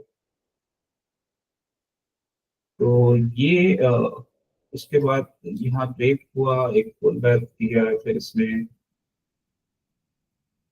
स्टॉप लॉस हमारा यही रहेगा, अभी मूविंग एवरेज से अप साइड में ही है।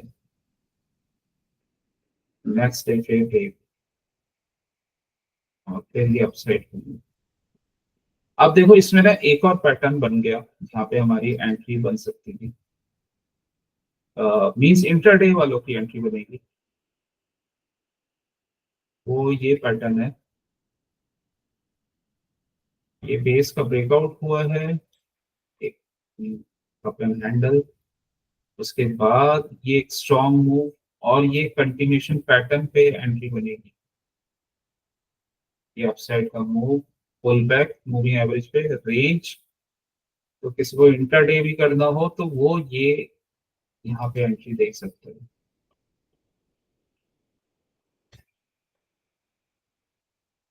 ये एंट्री का रीजन क्या है, बुलिश स्टॉक है, बेस का ब्रेकआउट देके आया है, बेस का जस्ट ब्रेकआउट के बाद जो हमें पहला एक कंटिन्यूशन पैटर्न वाला मूव मिलता है, ठीक है, वहां पे हमने एंट्री ली है।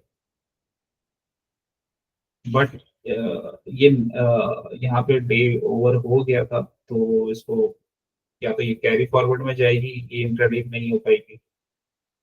बट नेक्स्ट डे क्या है, इसी का कंटिन्यूशन रहा, ये ब्रेक कर गया और ये हमारा एक तरह से एक ऐसा कंटिन्यूशन पैटर्न। उसके बाद इनसाइड बार आया तो वो और भी अच्छा है, मीन्स वो भी एक स्ट्रॉन्ग हमें एंट्री पॉइंट्स दे देता है, क्योंकि इसमें इनसाइड बार में हमारा स्टॉप लॉस भी जस्ट ये इनसाइड बार के इधर ही नीचे ही लग जाता है, बहुत छोटा सा स्टॉप लॉस, और उसके बाद अपसाइड का मूव। ठीक है, तो हमारा जो डाउन साइड है ना, वो हमारा लिमिटेड होना चाहिए, सेफ रहना चाहिए, तभी आप बहुत सारे ट्रेड्स ले सकते हो या कंटिन्यूस ट्रेड कर सकते हो। क्योंकि अगर कहीं पे भी एक ट्रेड आपका गलत होता है या कुछ उसमें कुछ गलती आपसे हो जाती है या कुछ न्यूज आ गई या कुछ ऐसा हो गया यहाँ पे वो गैप डाउन वगैरह या कुछ ऐसा प्रॉब्लम आती है, तो वहां पे वो थोड़ा प्रॉब्लम कर जाएगा। और तो सेफ साइड अगर ट्रेड देखेंगे तो वहाँ फिर कोई इश्यू नहीं है, उसमें आप आराम से ट्रेड ले सकते हो। तो अच्छा पैटर्न था ये, यहाँ पे भी अच्छा पैटर्न का फॉर्मेशन हुआ, और यही इसमें दोनों ही चीजें बन रही थी, इंट्राडे आपका ये बना, और अगर किसी को कैरी स्विंग के लिए चाहिए तो यहाँ पे एक स्मॉल स्टॉप लॉस के साथ यहाँ पे एंट्री बन गई।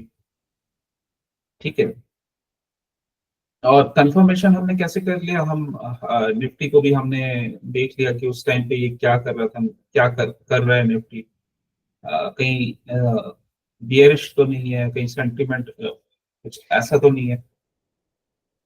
एक और चीज है इसमें, एक और एड ऑन है, ये तब ये सारी चीजें हो रही थी जब ये सीमेंट सेक्टर क्योंकि स्ट्रांग हो गया था, तो काफी सारे सीमेंट वाले सेक्टर्स में मूव स्टॉक्स में मूव था, जैसे अल्ट्राटेक, श्री सीमेंट, जेके सीमेंट, सब में मूव था।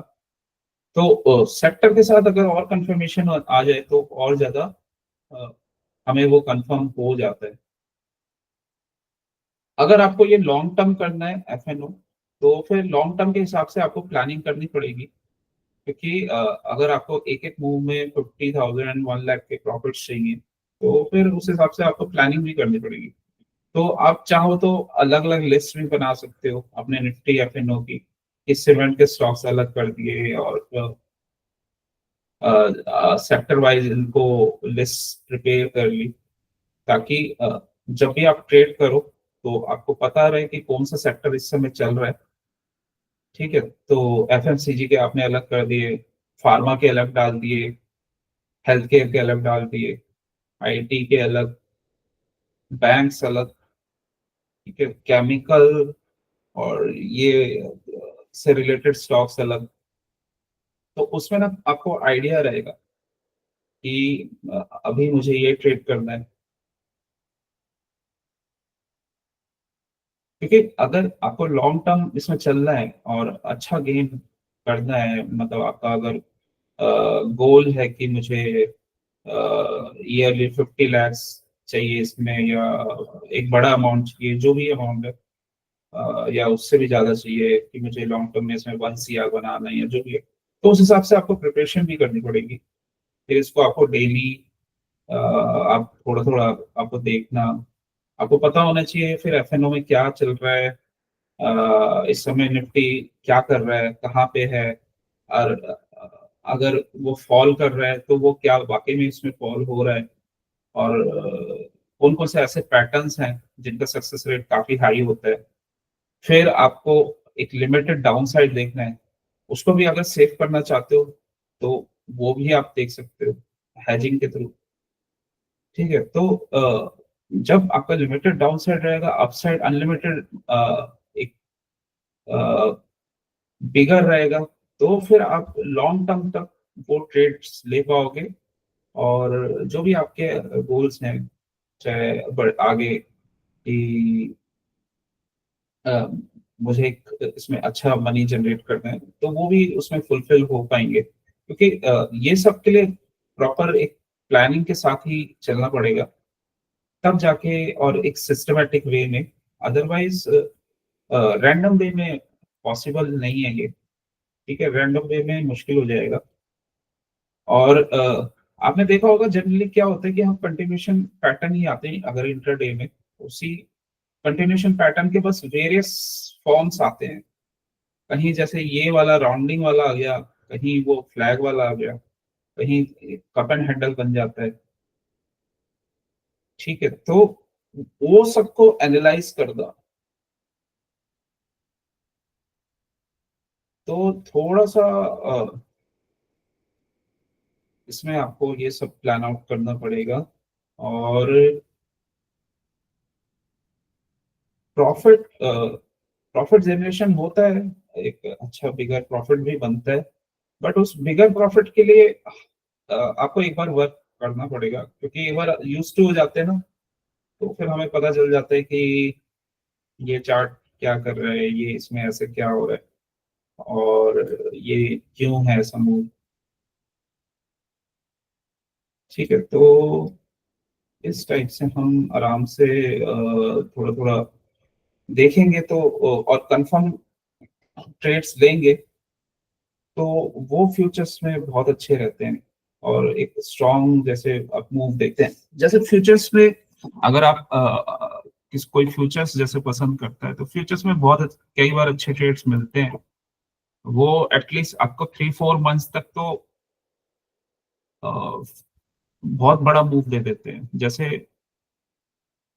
ये था, एमसीएक्स का ट्रेड था,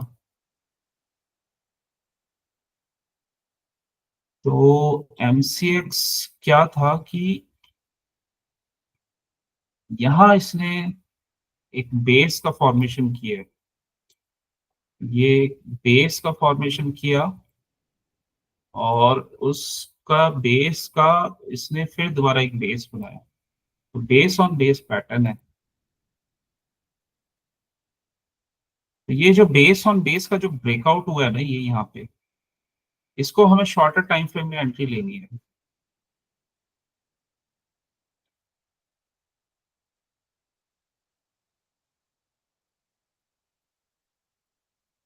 यहाँ पे शॉर्टर टाइम फ्रेम में एंट्री, उसके बाद ये अपसाइड का अप राइट।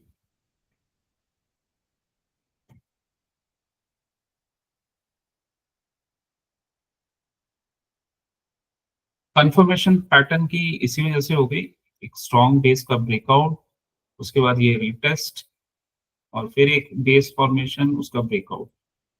तो ऑलमोस्ट जो भी सेलर्स थे वो सारे अब्सॉर्ब हो गए, और यहाँ देखा जाए तो एक ये बुल फ्लैग पैटर्न बना हुआ है, और इसका ये ब्रेक हुआ है, और फिर अपसाइड का मूव है। तो ऐसे स्ट्रॉन्ग चार्ट्स आते हैं, जैसे डिक्सन है, ट्रेंड के मूव हो गए, ये बहुत लंबे लंबे भी चलते हैं। तो अगर किसी ने सही टाइम पे बाय कर लिया ऑप्शन, ये फ्यूचर्स को बाय कर लिया, तो हो सकता है वो एक ही फ्यूचर उनको 15-20 लाख का प्रॉफिट दे दे। तो डिपेंड करता है आप कहाँ किस पोजीशन पे, किस पैटर्न के थ्रू वो लेते हो। ठीक है, तो ये सब आपको प्लान आउट करना पड़ता है। जैसे मैं एयरटेल का मैंने बताया आपको ट्रेड कि क्यों उसका वो रीजन था, क्योंकि डाउन साइड उसका कम था और अप साइड अच्छा था उसका। ठीक है। और रैमको में मैंने आपको बताया वहाँ सीमेंट सेक्टर का जो फैक्टर था वो स्ट्रांगली वर्क कर रहा था, और साथ में पैटर्न भी अच्छा था, और स्टॉप लॉस भी छोटे स्टॉप लॉस के साथ काम किया उस पर। तो इस टाइप से आप अपने ट्रेड्स को प्लान आउट कर सकते हो। साथ में निफ्टी का भी हमें आइडिया हो तो ज़्यादा बेटर रहता है। उसमें भी निफ्टी को भी ट्रेड करना हो तो शेकआउट्स वाले पैटर्न्स होते हैं जहाँ पे हमें अच्छे मूव्स मिलते हैं, क्योंकि वो शेकआउट के बाद 95 टाइम्स वो वापस नहीं आता उस जगह पे, और वहां से वो अच्छा मूव देता है। ठीक है। तो ये सारी चीजें हम अपने ट्रेडिंग में अगर यूज करेंगे तो काफी अच्छा प्रॉफिट जनरेट होगा। अभी किसी के क्वेश्चंस हैं कोई?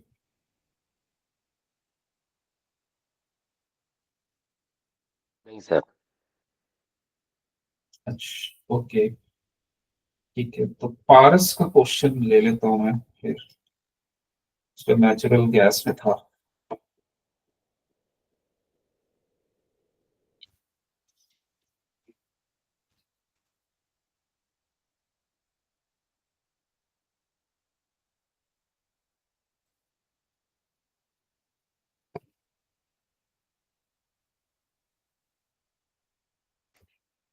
जोन्स की मार्किंग तो मैंने स्टार्टिंग में निफ्टी में शो की थी। तो निफ्टी सेम वैसे ही करना है। बस इसमें क्या है कि डेली और आवरली का टाइम फ्रेम यूज करना है। ठीक है। और एक पार्ट तो ये हो गया, और सेकंड पार्ट मैंने ये बताया था कि इसमें डिमांड सप्लाई जोन पे ट्रेड लेने हैं, और देखना है कि कहाँ पे एम पैटर्न या डबल टॉप ऐसा कुछ बन रहा है, और वहां पे हम ट्रेड लेंगे।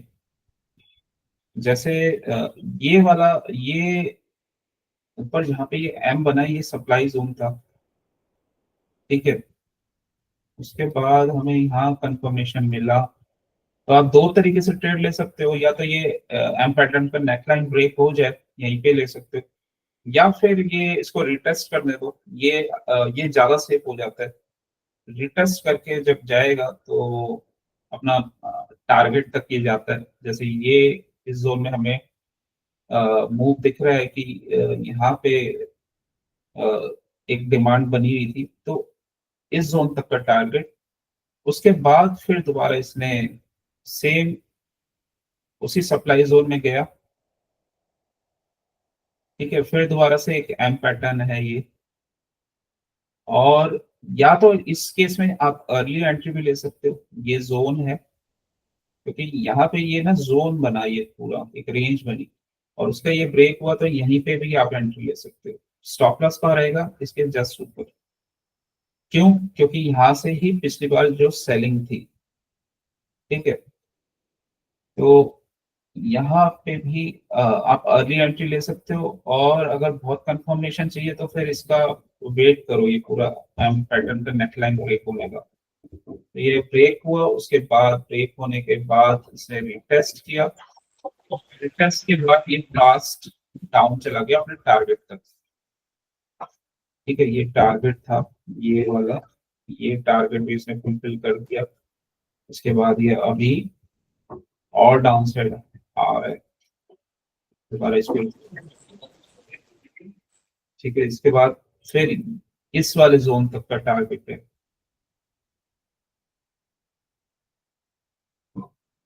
और इसमें क्या है कि अगर आपके मल्टीपल लॉट्स है ना, तो आप इजिली एक लॉट को आपने एक टारगेट तक फिक्स, जो भी आपका टारगेट है वहां तक आपने एग्जिट कर लिया, बाकी को आप ट्रेड कर लो।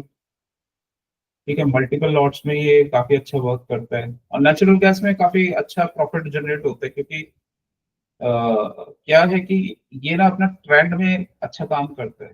जैसे अगर अपसाइड में जा रहे हैं तो ये अपसाइड के ट्रेंड में अच्छा चलेगा, डाउन साइड में मूव कर रहा है तो डाउन साइड के ट्रेंड में भी ये फिर अच्छा फॉल करता है। और कभी भी इसमें क्या है कि मूविंग एवरेज के आप अगेंस्ट मत जाओ। जैसे ये अगर ये डाउन साइड में दिखा रहा है तो एकदम से अपसाइड का ट्रेड नहीं लेना, कि कहीं भी आप रैंडमली अपसाइड का ट्रेड लेने लग जाते हो। ठीक है, मूविंग एवरेजेस के डायरेक्शन का आपको ध्यान रखना है। जैसे इस केस में ये हुआ था कि यहाँ पे शेकआउट आया है, तो शेकआउट आने के बाद ये अपसाइड दोबारा से जब ये यहाँ पे रिगेन हुआ है, अब यहाँ मूविंग एवरेज भी अपसाइड मूव होने लगे, तो यहाँ पे हम अपसाइड का टारगेट प्लान कर सकते हैं।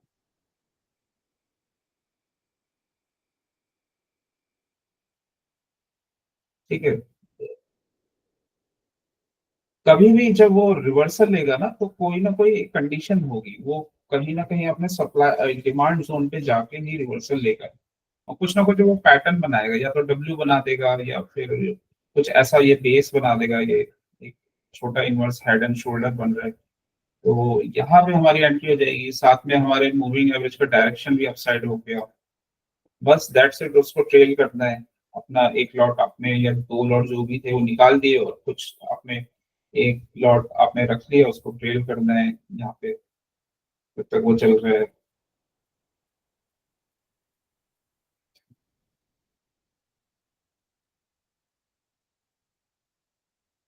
और इस केस में भी ना शेकआउट पैटर्न्स अगर मिलते हैं तो वो काफी स्ट्रॉन्ग पैटर्न्स और स्ट्रॉन्ग आपको प्रॉफिट दे सकते हैं।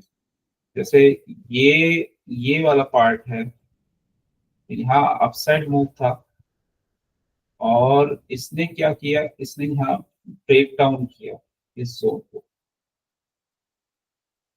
ब्रेक डाउन किया, बट यहीं से ये वापस रिवर्सल हो गया वी शेप, तो इसका मतलब ये शेकआउट है, तो इसके बाद जो ये ट्रेड है ना, ये काफी स्ट्रॉन्ग ट्रेड आफ्टर शेकआउट।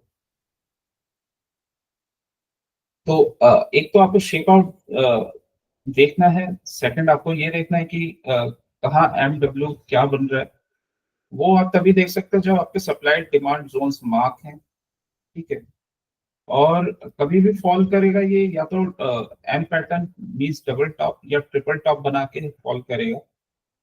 ठीक है, और आपको वो जोन्स आपको इसमें ध्यान रखने हैं जहाँ पे पहले भी फॉल आया था, या कोई सप्लाई की, जैसे ये वाला जोन, यहाँ से ये वाला जोन। और दूसरा एक और चीज, जैसे आप अगर मल्टीपल लॉट्स हैं तो आप आराम से उसको एक टारगेट तक एक लॉट को आप रख सकते हो, बाकी आप दूसरे लॉट को आप ट्रेल कर सकते हैं। मीन्स जो मल्टीपल लॉट से कर रहा है वो इस टाइप से कर सकते हैं। ठीक है, मूविंग एवरेजेस का आपको डायरेक्शन का उसके अगेंस्ट नहीं जाना, ट्रेंड के अगेंस्ट।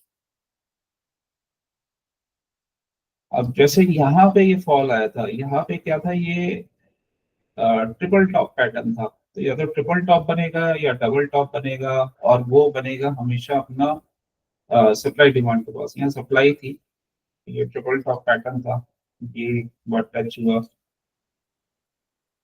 यहाँ सेकंड टाइम, और ये यहाँ से ना ब्रेक कर गया, यहीं पे एंट्री। और इसमें भी दो दो टाइप की एंट्रीज होती हैं, कभी भी ये ब्रेक करता है ना, तो या तो आप बिल्कुल ही कंफर्म वाली एंट्री चाहिए तो रिटेस्ट का वेट करो, फिर ये रिटेस्ट किया उसके बाद यहाँ पे हमारी एंट्री। ठीक है, फिर दोबारा देखो सेम उसी जोन में आया, लिक्विडिटी ग्रैब करने। ठीक है, और फिर हम दोबारा से डाउन साइड को प्ले।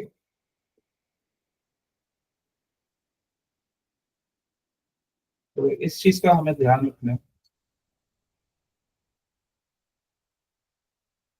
तो फिर अगर इस चीज का आप ध्यान रखते हो तो गलतियां नहीं होंगी। MW pattern, supply demand zone, shakeout, तो 3-4 चीजें पहले आप ध्यान में रखो।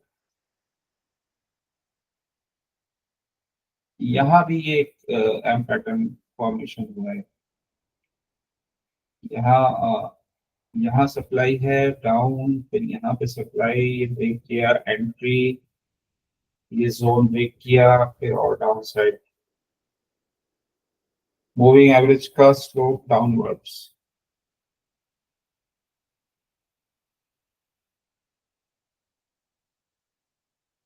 और रिवर्सल कौन से जोन से लिया, जहां सेम पहले रिवर्सल हुआ था, डिमांड जोन, वहां से रिवर्सल लिया इसलिए। चलो,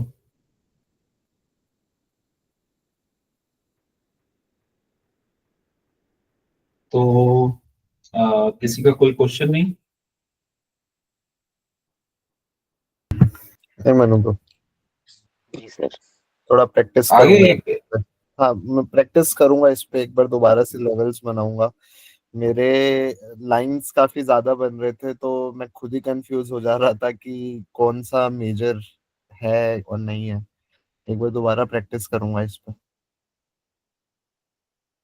हाँ, प्रैक्टिस कर सकते हो, या फिर एक काम करो ना तुम, दो एक दो टेम्पलेट बना लो, एक प्रैक्टिस टेम्पलेट बना लो, एक थोड़ा क्लीन टेम्पलेट बना लो, तो कहीं पे प्रैक्टिस करके देखो कि क्या कहाँ से फॉल हो रहा है। जैसे ये उसमें कितना भी कुछ भी करते रहो, कहीं भी कुछ भी, और एक अपना क्लीन व्यू के लिए देख लो, उसमें major major marks, level mark करो।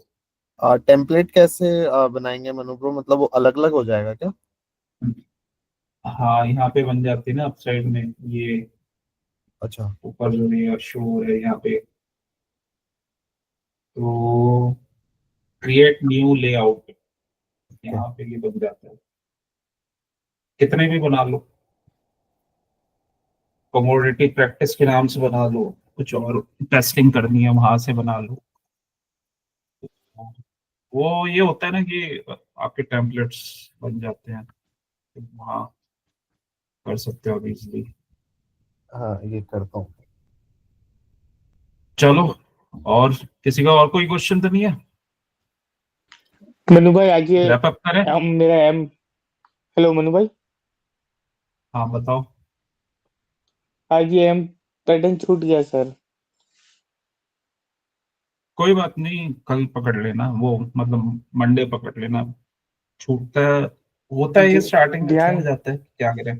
ध्यान में नहीं था ये एम ऐसे भी बनेगा। मैंने जो एम मार्क किया था स्टार्टिंग में बोला कि एम था।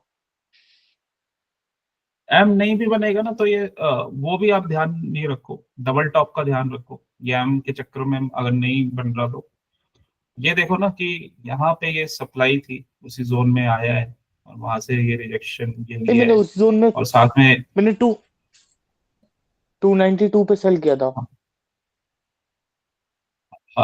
292 पे, यहाँ पे हाँ ये रिटेस्ट के बाद सेल किया है ना, तो वो भी सही है। रिटेस्ट के बाद सेल का किया पर तो ये मैंने फॉल बहुत जल्दी अच्छा है। निकाल दिया, ये अच्छा, दिक्कत थी। अच्छा, अच्छा, अच्छा। ये यहाँ पे कहीं पे रुका तो है नहीं, फॉल ही किया है वैसे तो। इस जोन में कहीं निकल सकता था, ये पहला ग्रीन कैंडल बना है जो।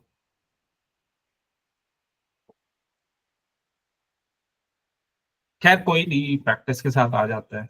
अभी तो मिस्टेक्स होती हैं स्टार्टिंग में, उसमें तो कोई इशू नहीं है। वो मिस्टेक्स उन्हीं से होती है जो प्रैक्टिस कर रहे हैं, तो प्रैक्टिस के साथ वो लर्निंग होती रहती है, वो मिस्टेक्स रेक्टिफाई होती रहती है नेक्स्ट टाइम, तो ऐसे ही होता है। तो मिस्टेक्स भी उन्हीं से होगी जो प्रैक्टिस या जो ट्रेड ले रहे हैं, और अगर नहीं ले रहे तो कोई मिस्टेक भी नहीं होगी। तो ठीक है, तुम्हें नेक्स्ट टाइम याद रहेगी ये चीजें। क्योंकि अब तुमने प्रैक्टिकली करके देख लिया। पॉलीगैप में अच्छा मिल गया। हाँ, वो भी अच्छा गया। उसमें भी एक चीज मैं बता रहा था आपको, पॉलीकैब,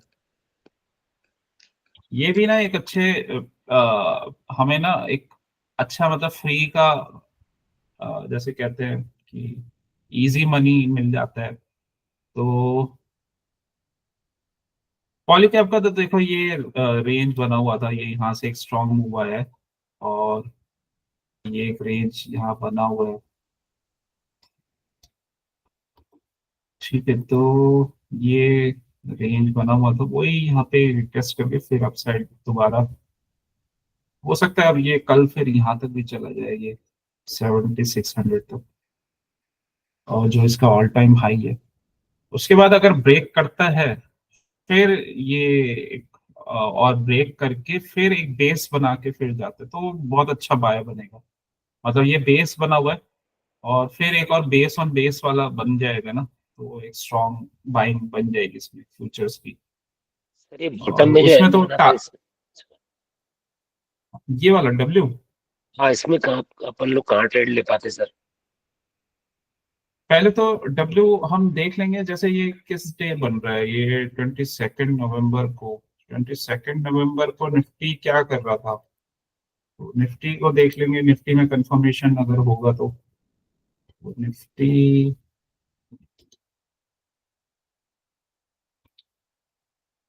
जैसे ये था, हाँ ये 22 नवंबर को इसने भी यहाँ से रिवर्सल लिया था, ये इस जोन से। तो एक बार जैसे निफ्टी का भी जैसे कंफर्म हो गया, फिर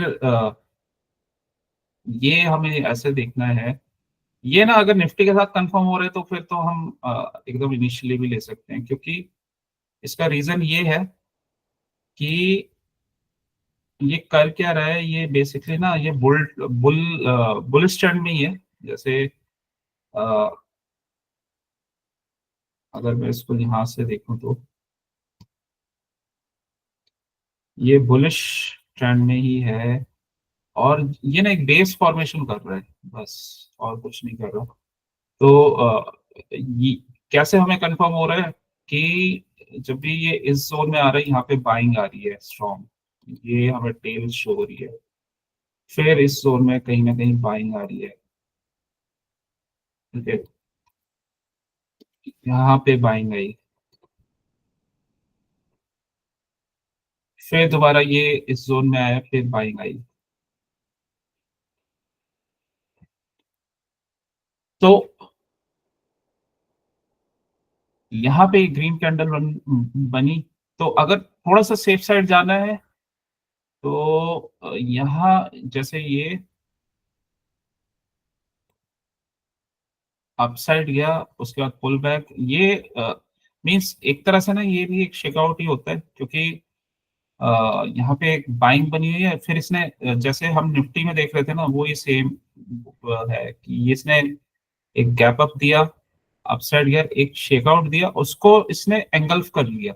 मतलब शेकआउट के बाद जो जनरली पैटर्न्स बनते हैं ना, उधर उस केस में बना था आपका बुलिश हरामी पैटर्न। यहाँ पे इसने एंगल्फिंग पैटर्न बनाया है, पूरा जो ये शेकआउट किया उसको एंगल्फ कर लिया। तो यहीं पे हम बाय कर सकते हैं इसको सेफ साइड, ठीक है। ये ये जनरली ये वाला जो स्टॉप लॉस है ना, ये हार्डली ब्रेक होता है, मतलब 95% केसेस में तो नहीं होगा।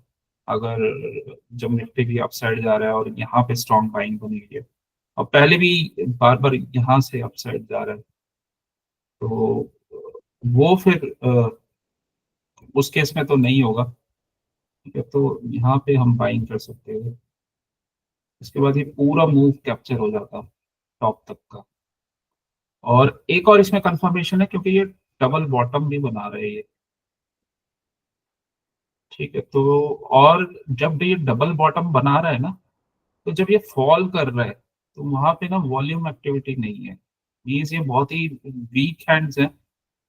और यहाँ बस जस्ट एक अ, अ, जो है सप्लाई को ऑब्जॉर्व किया जा रहा है, ठीक है। यहाँ पे वॉल्यूम है ही नहीं।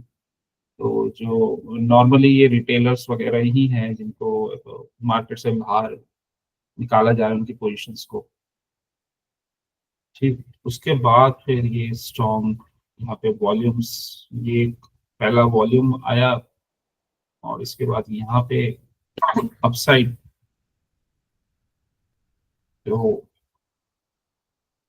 फिर उसके बाद नेक्स्ट है तो फिर ये गैप अप ही हो गया।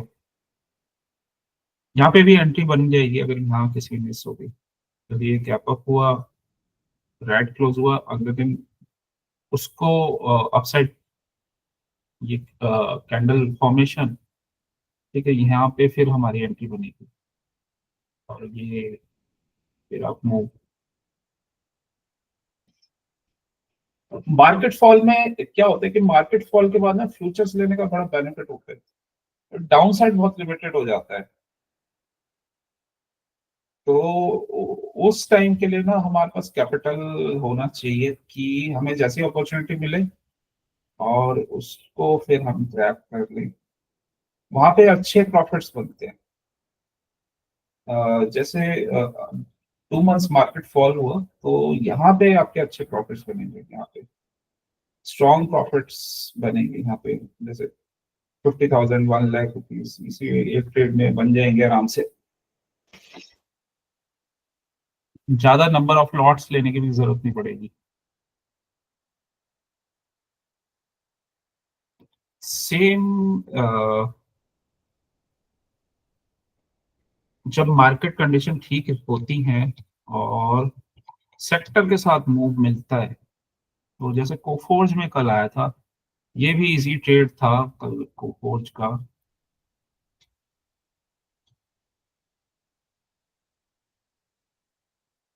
अब क्या है कि कोफोर्ज ना प्राइस डिस्कवरी में निकला हुआ है, मतलब वो ऑल टाइम हाई है। एक पहले स्ट्रॉन्ग बेस का इसने ब्रेकआउट दिया था कोफोर्ज ने, अपर हैंडल ब्रेकआउट है, और उसके बाद ये एक यहाँ पे बेस ऑन बेस पैटर्न बना के फिर इसका मूव आया था, ठीक है। तो इसमें क्या होता है कि अगर ये इंट्राडे में हमें मूव मिलता है तो अपसाइड इसमें रेजिस्टेंस तो है नहीं, और वहां कोई कंफर्मेशन मिलता है तो उस केस में भी हमें अच्छे मूव्स मिल जाते हैं। जैसे ये वाला मूव है,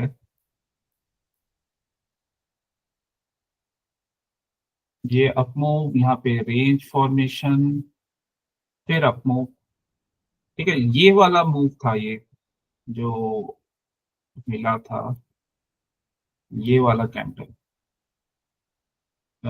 रीजन ये है कि इससे पहले एक बुलिश कैंडल था, फिर एक इनसाइड बार कैंडल, और उस इनसाइड बार कैंडल का ब्रेक था ये नेक्स्ट डे, ठीक है। तो इसी वजह से, और बुलिशनेस पहले थी, तो उसको बस स्मॉलर टाइम फ्रेम में मैनेज करना था। तो स्मॉलर टाइम फ्रेम में अच्छा स्ट्रॉन्ग मूव आया था इसका, तो ये मूव था।